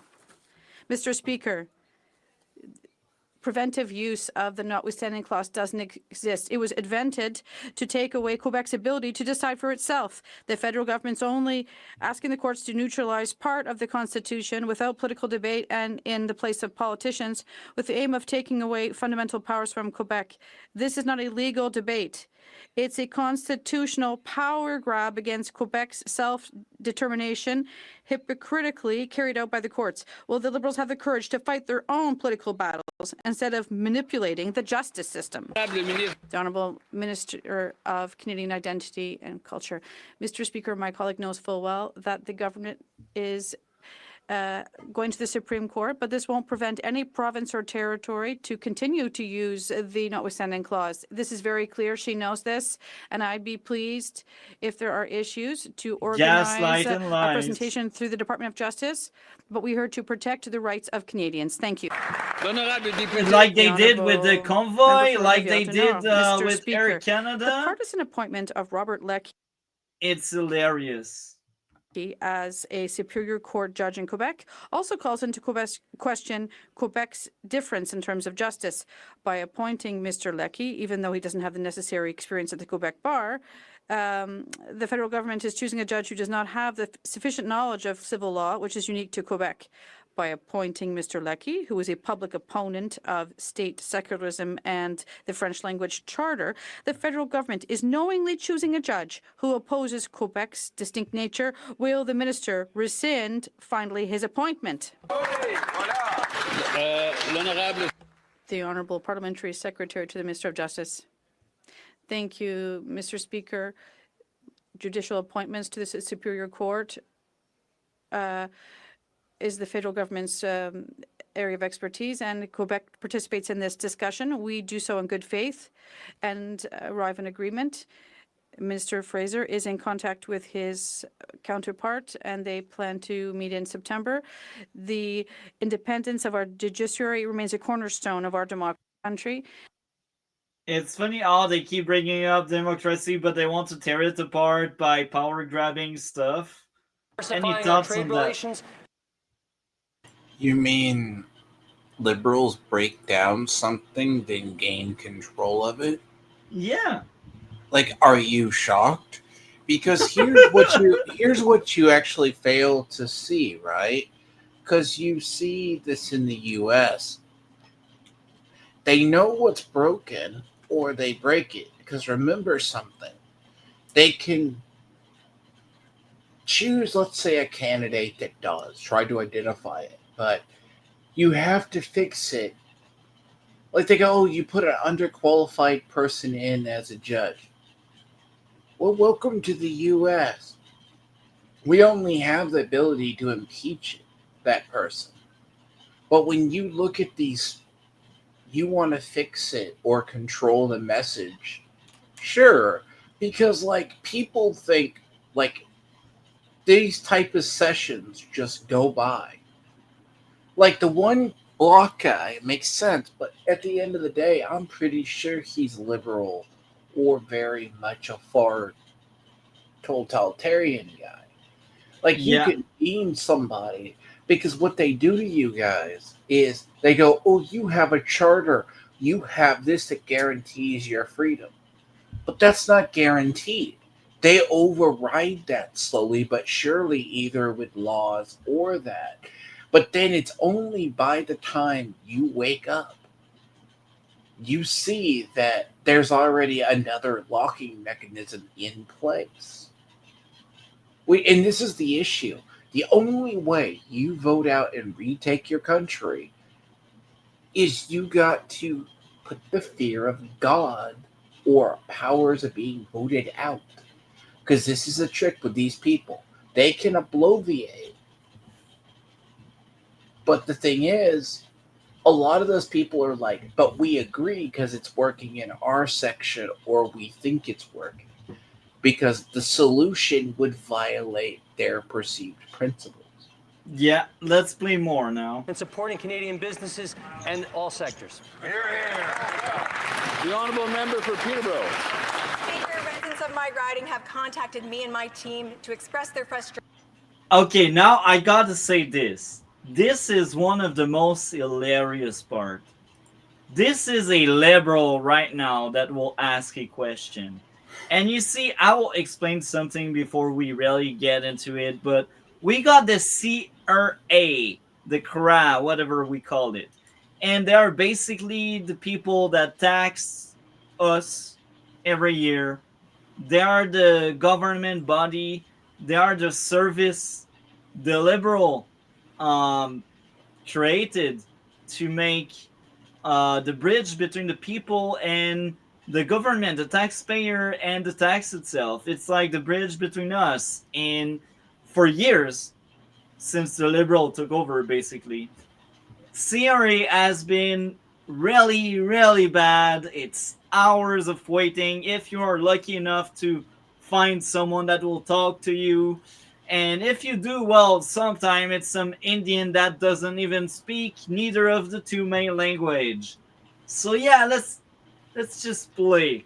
Let's just play. That will be the most hilarious part in this session.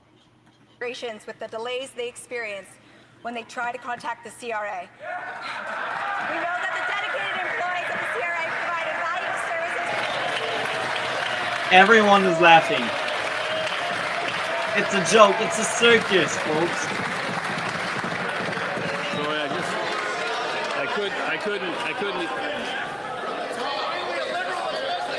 Sorry, I couldn't hear anything, so I think the member will have to start from the top, if she doesn't mind. From the top, please. Maybe in a minute, but from the top for sure. So from the top. Mr. Speaker, residents of my riding have contacted me and my team to express their frustrations with the delays they experience when contacting the CRA.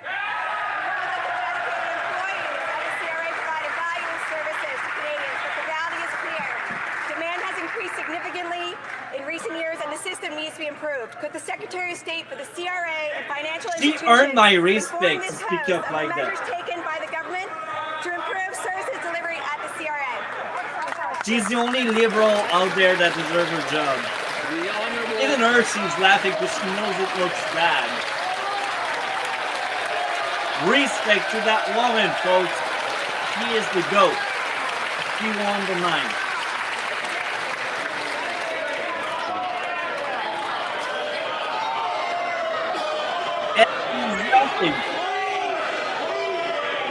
And doing it's nice to see such unity in the House. The Secretary of State for Financial Institutions in the CRA. Mr. Speaker, thank you for that great question. Mr. Speaker, delays at CRA call centers are completely unacceptable. We all know that.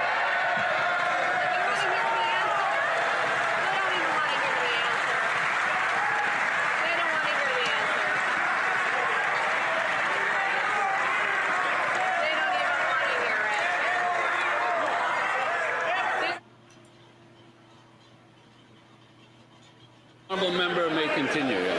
Because if they actually acknowledge it, the only reason it's good. That's my first standing ovation. Thank you. But seriously,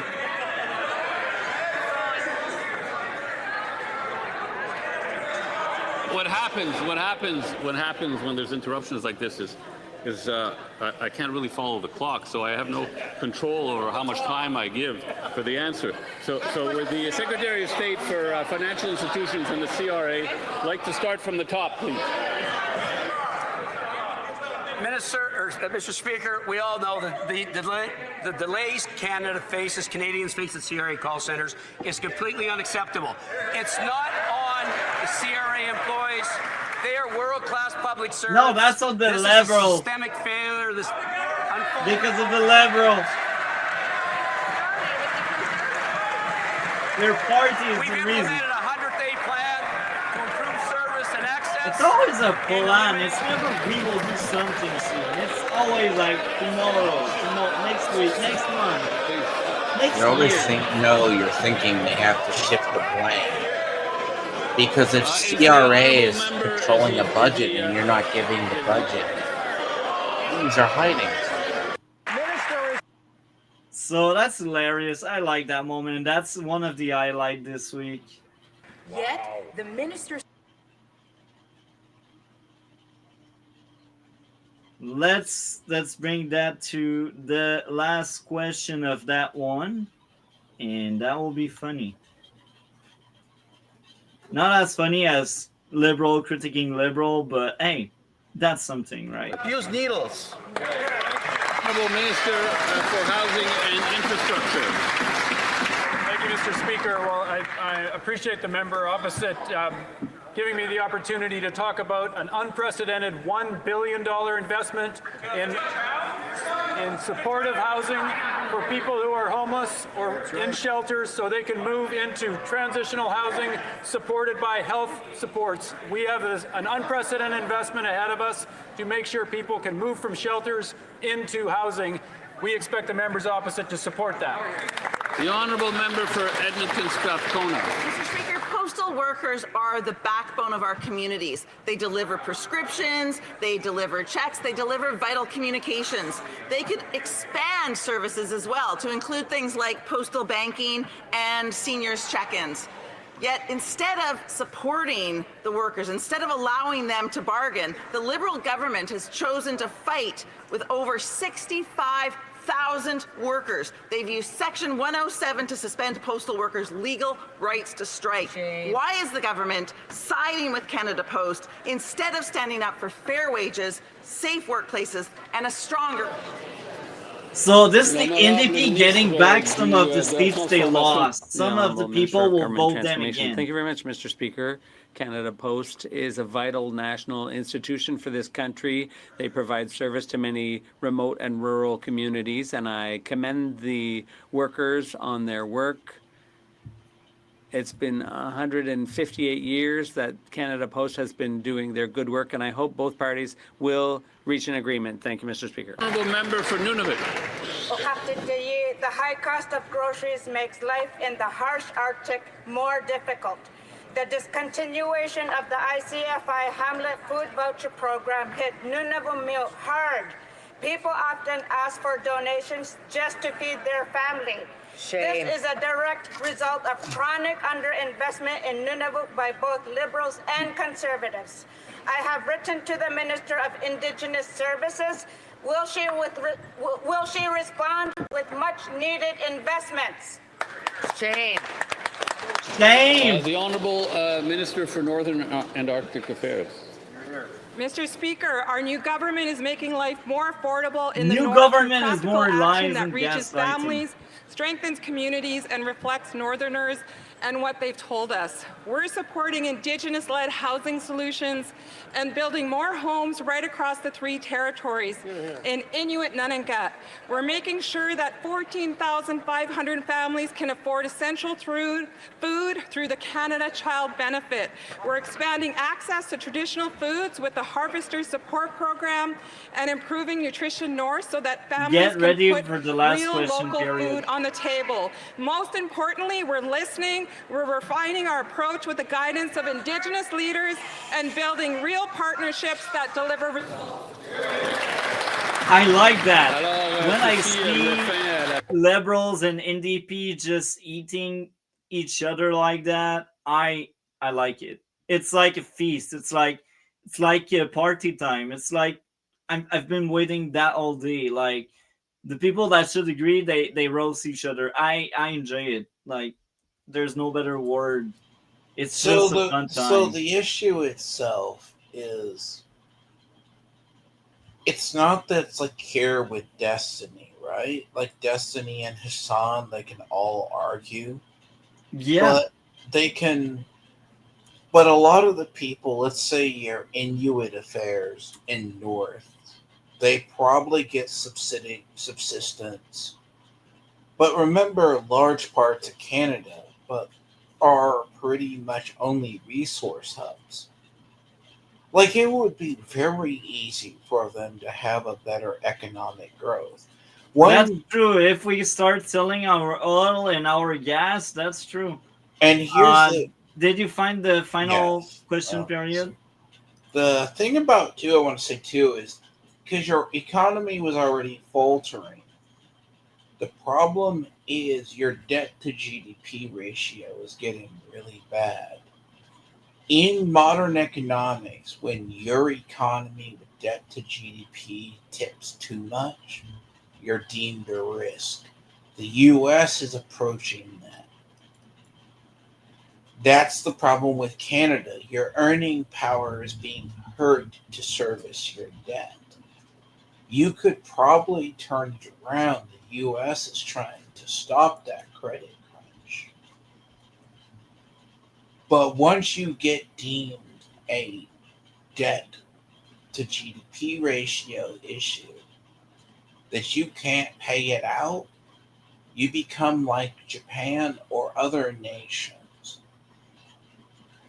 U.S., we have enough of economic growth to counterbalance it. Canada, you're going to have to find a way because your earning power could be good. Let's assume you open up mining. Mining is probably because of your natural resources. But the problem is you may have to peel back regulation. That's a good source. You still have manufacturing plants. Yeah. Let's play the last question period. We will play only the start this time around because there's not that much going on. It's probably my least favorite. And look at the room. There's less people. That's because it took place Friday. And Friday, a lot of MPs, they don't want to work. Especially the Liberal one. Look at how empty they are. On the right. If it's late in the day, they probably No, it's early. It's the same time every day. But look at that. Like on your right are the Liberals, and we can only see like 5 of them. That's how serious they are at representing the people that voted for them. Of course, there are conservatives missing, but I feel like Liberals, it's just a bigger loss. Look at that. There's less conservative in Parliament, yet I see more conservative on the bench. That's funny. That's hilarious. That's insulting. That's representation for y'all. Now I will play this, and I will be right back. Parole, house arrest, or probation, 10 years behind bars to protect Canadian families. When will this government finally protect and prioritize Canadians and support the Conservative 3 strikes and you're out bill? When Quebec electors who are Conservative from the Bas du Fleuve asked if this Parliament could work to take action against crime and implement reform to prevent the import of illegal firearms and end the scourge of drugs in our streets, this member has the opportunity to vote for legislation on several occasions to vote for a bill, C2, that will clean up our legal system. The Honourable Member for Gaspésie, Les Îles-de-la-Madeleine, Restigouche. Mr. Speaker, the Liberals' prejudice against Quebec laws is obvious in their appeal against the notwithstanding clause. Ottawa is completely delusional. In its brief, the federal government justifies its attack on the clause by citing the possibility that Quebec could use it to authorize arbitrary execution or slavery. Well, let's reassure the government there's no appetite in Quebec for slavery or firing squads. Now, when will the federal government withdraw its contemptuous brief and its abusive appeal against the notwithstanding clause? The Honourable Minister of Justice. Mr. Speaker, clearly, there are issues of national interest, and it's essential for the federal government to defend its charter. As the member knows, except if you're a trucker or someone that works for Air Canada. They will look at the arguments. The Honourable Member for Gaspésie, Les Îles-de-Madeleine. Mr. Speaker, the notwithstanding clause in Quebec has protected the foundations of Quebec's identity, such as secularism. It's also been used much more for practical purposes, such as small claims court and employment equity. Drawing parallels with the possibility that Quebec could use it to authorize slavery, execution, censorship, or the banning of places of worship shows the federal government's total disregard for the issue. When will Ottawa stop using the courts to wage its crusade against Quebec's laws? The Honourable Parliamentary Secretary. Mr. Speaker, I rise today to say that I am a member from Quebec. So, Mr. Speaker, the member across the way knows full well that the government is the party of the Canadian Charter of Rights and Freedoms. We protect. I don't know. Protect all I the know Canadian is Charter of Rights and Freedoms. People that fought the member against across you. the way, and all citizens who elected us in our ridings, all Canadians young and old, men and women, have these freedoms guaranteed by our charter for more than 40 years. And our government takes its responsibility to defend To the ruin honourable it member and for destroy it. Côte-Nord. Mr. Speaker, the notwithstanding clause was the condition without which the provinces would never have signed the Constitution in 1982. For Quebec, which never signed your it, Constitution the clause remained only. too weak a safeguard against the federal government's desire to subject Quebecers to Canadian central authority. Today, even this weak assurance is too much for Ottawa. The Liberals want to weaken the notwithstanding clause and make it useless. This is not a legal battle being fought in the Supreme Court. It's a political battle against Quebec. Will Ottawa back down?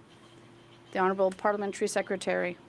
Mr. Speaker, my colleague knows well that the government's case with the Supreme Court will not prevent any province or territory to continue to use the notwithstanding clause. It's very clear. They want to rewrite and it. If there are issues, I'd be happy to Well, sit it's down a with very them young and organize amendment. a presentation with the I Department mean, of Justice and myself technically, what wouldn't in our Ontario sincere have a big desire say? to protect the rights and Because laws that's a of big Canadians. part. These are rights Because if that have most been of guaranteed for Canada's 43 blasted years. wasteland, It is sacred for it Canadians doesn't matter across the if they country, have a from population. Newfoundland and Labrador to the Yukon. Prime Minister was in Mexico this week, and when Mexico decided to get serious about its border, it deployed 10,000 new personnel in a matter of days. At the same time, the Prime Minister promised Canadians that he would hire 1,000 new border officers. So a very simple question to the Minister of Public Safety. How many officers have been hired and are deployed today? The Honourable Parliamentary Secretary to the Minister of Public Safety. Mr. Speaker, we are hiring 1,000 new officers for CBSA and new RCMP officers. We are going to see a drastic decrease in illegal firearms and fentanyl exports, and we will soon have all the necessary personnel to complete this work. Member for York Durham. Mr. Speaker, in all of that, I didn't hear a number, but let me give him the number because the information disclosed to this House by the Canada Border Services Agency says that the Liberals have hired 0 new officers. And it gets worse. It's worse. Not only have they not hired any officers, they don't even have a plan to hire any officers. So my question again is, when will they hire the border officers? The Honourable Parliamentary Secretary to the Minister of Public Safety. Not only are we hiring more than 1,000 Because of officers, cartel violence on the border. we're also adding helicopters, drone, and other equipment. We're taking action and making more arrests and finding more drugs. So it is working, Mr. Speaker. And in 2 weeks, we will see a graduation of new officers that will be helping out CBSA. The Honourable Member for Windsor West. Mr. Speaker, people in Windsor and across this nation are tired of feeling unsafe and under siege in their own communities. For 10 years, Liberals have pushed catch and release. Violent repeat offenders are arrested, then back on the streets, sometimes within hours. My former colleagues in policing are tired of arresting the same criminals over and over again. Canada is the Conservatives have a clear circus. solution. This was the guy talking about people Israel out there are demanding Palestine. jail, Remember? not bail. The Honourable Yeah, he Minister wants of to talk Justice. about the no bail policy. Mr. Speaker, I thank my Points to colleague New for his York, question. I have Chicago. immense respect for his service and those of his colleagues. However, I disagree with a number of points that he's made. He's referred to policies of the Liberal government, but he may not appreciate that the very policies he criticizes made it harder for people charged with intimate partner violence to get bail, made it harder for people to avoid sentencing when it came to serious crimes such as attempted murder or torture, Mr. Speaker. We are going to move forward with made-in-Canada solutions, informed by experts who understand the context in this country to determine what will keep our country safe.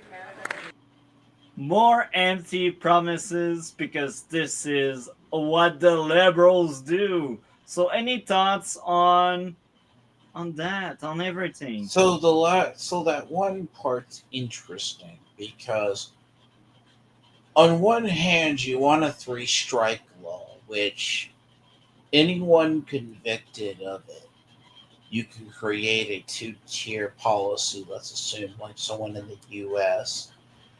because you'll have the issue of over-criminalization, where or a stigma on it.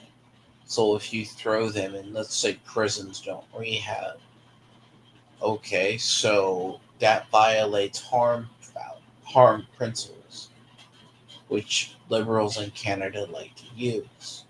Largely, you're going to do that. Now, it's funny how catch and release became problematic for you guys finally, when it's been a staple in liberal controlled cities in the US for a while till they commit more crimes. Like a prime example, the Ukrainian girl, refugee girl that was stabbed on the train, the guy who did it was currently already on bond for domestic on his sister. Wow. Waiting a trial, and he's been through the system 14 times. And Tragic. He stabbed her on the train like an animal hunting prey. Now, you're talking, this is an isolated case. Yeah. Some people could, but it is an example of he should have probably been in prison. That's true. I agree. Now, with that being said, it doesn't work, but the liberal don't want to admit it because they're liars and No, they gaslight. They would have to. For liberals to fix their government and for Canada to fix it, is you need to fix it at a ground level. You need, because okay, liberals have to acknowledge their policies. Yeah. They have a horseshoe kind of concept. For every system they put into place, they have to rationalize it. Oh, you can't fix intolerance. To fix intolerance, you need to get rid of racism. Then to get rid of racism, you need to erase what is racist or something, or classist or sexist, right? The thing is, if you told people in the US 10, 15 years ago, they've conditioned an entire population. The worst thing you could have been called is a racist. You don't want to be an anti-bigot, right? But then this has come home in the US, taken root, caused issues. 10 years with progressives, because to fix the problem they need to fix, like the guy who killed Charlie Kirk, they cannot have the honest conversation because you're going to have to say, because that is an effect of a culture or policy that you created. And there's a far deeper story to this. This is a collapse of entirety of what they have been standing. You, like New York, you're going to have to balance it. You can't throw people into prisons. Even southern and most conservative states, you need to meter it out. Throw the most serious people in jail, but don't let the ones out if they have crimes. But the problem is, you also got to get your drug issues out, because the only reason Mexico decided to finally control its borders is because of cartel violence. And with that being said, liberals' law don't work. And now let's move on to the outro. I'm tired. I need a nap. What do you have going on your end of the internet? I don't know. Hopefully, when everything gets in. Next week is Diablo 4. At some point before then, I probably will have the finale for Cronus: A New Dawn. I am working on something about the Charlie Kirk killing or assassination. I'm kind of waiting to hear back, but I'm also have something in the works on the fall of liberalism.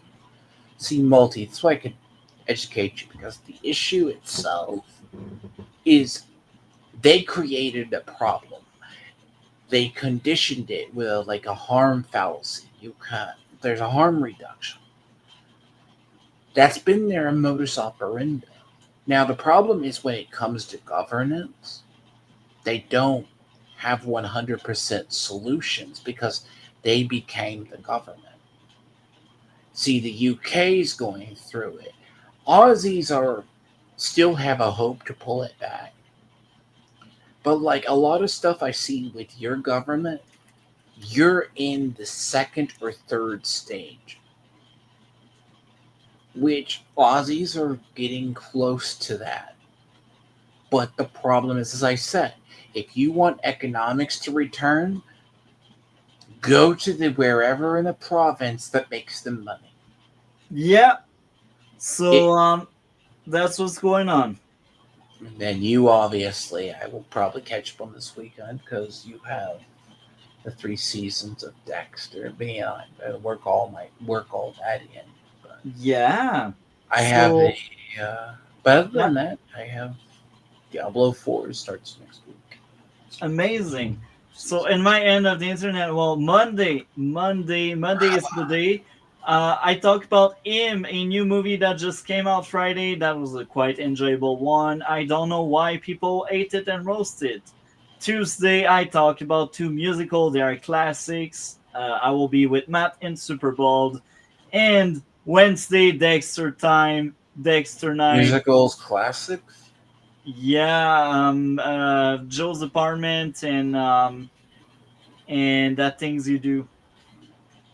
I mean, I'm not going to criticize your taste, but it's not me that chose these two. That's Super Bowl and Matt. Anyhow, yes, you take care. But yeah, no, that's Wednesday is the extra night with you, D Lord. Hopefully, you will have enough time to watch. I'll have it. 4, 5, 6. Look, the problem with that is I usually take the weekends off. I just got to get my streaming schedule back to normal. I just need to get my sleeping where I don't sleep in the afternoons. And we will have a disconnected politician talking here. A sack of potatoes, 1 bag of potatoes. A sack of potatoes, 1 bag of potatoes. A sack of potatoes, 1 bag of potatoes. And we are out with this amazing quote from Singh. I'm so glad that guy got fired. We are out. Fired is different.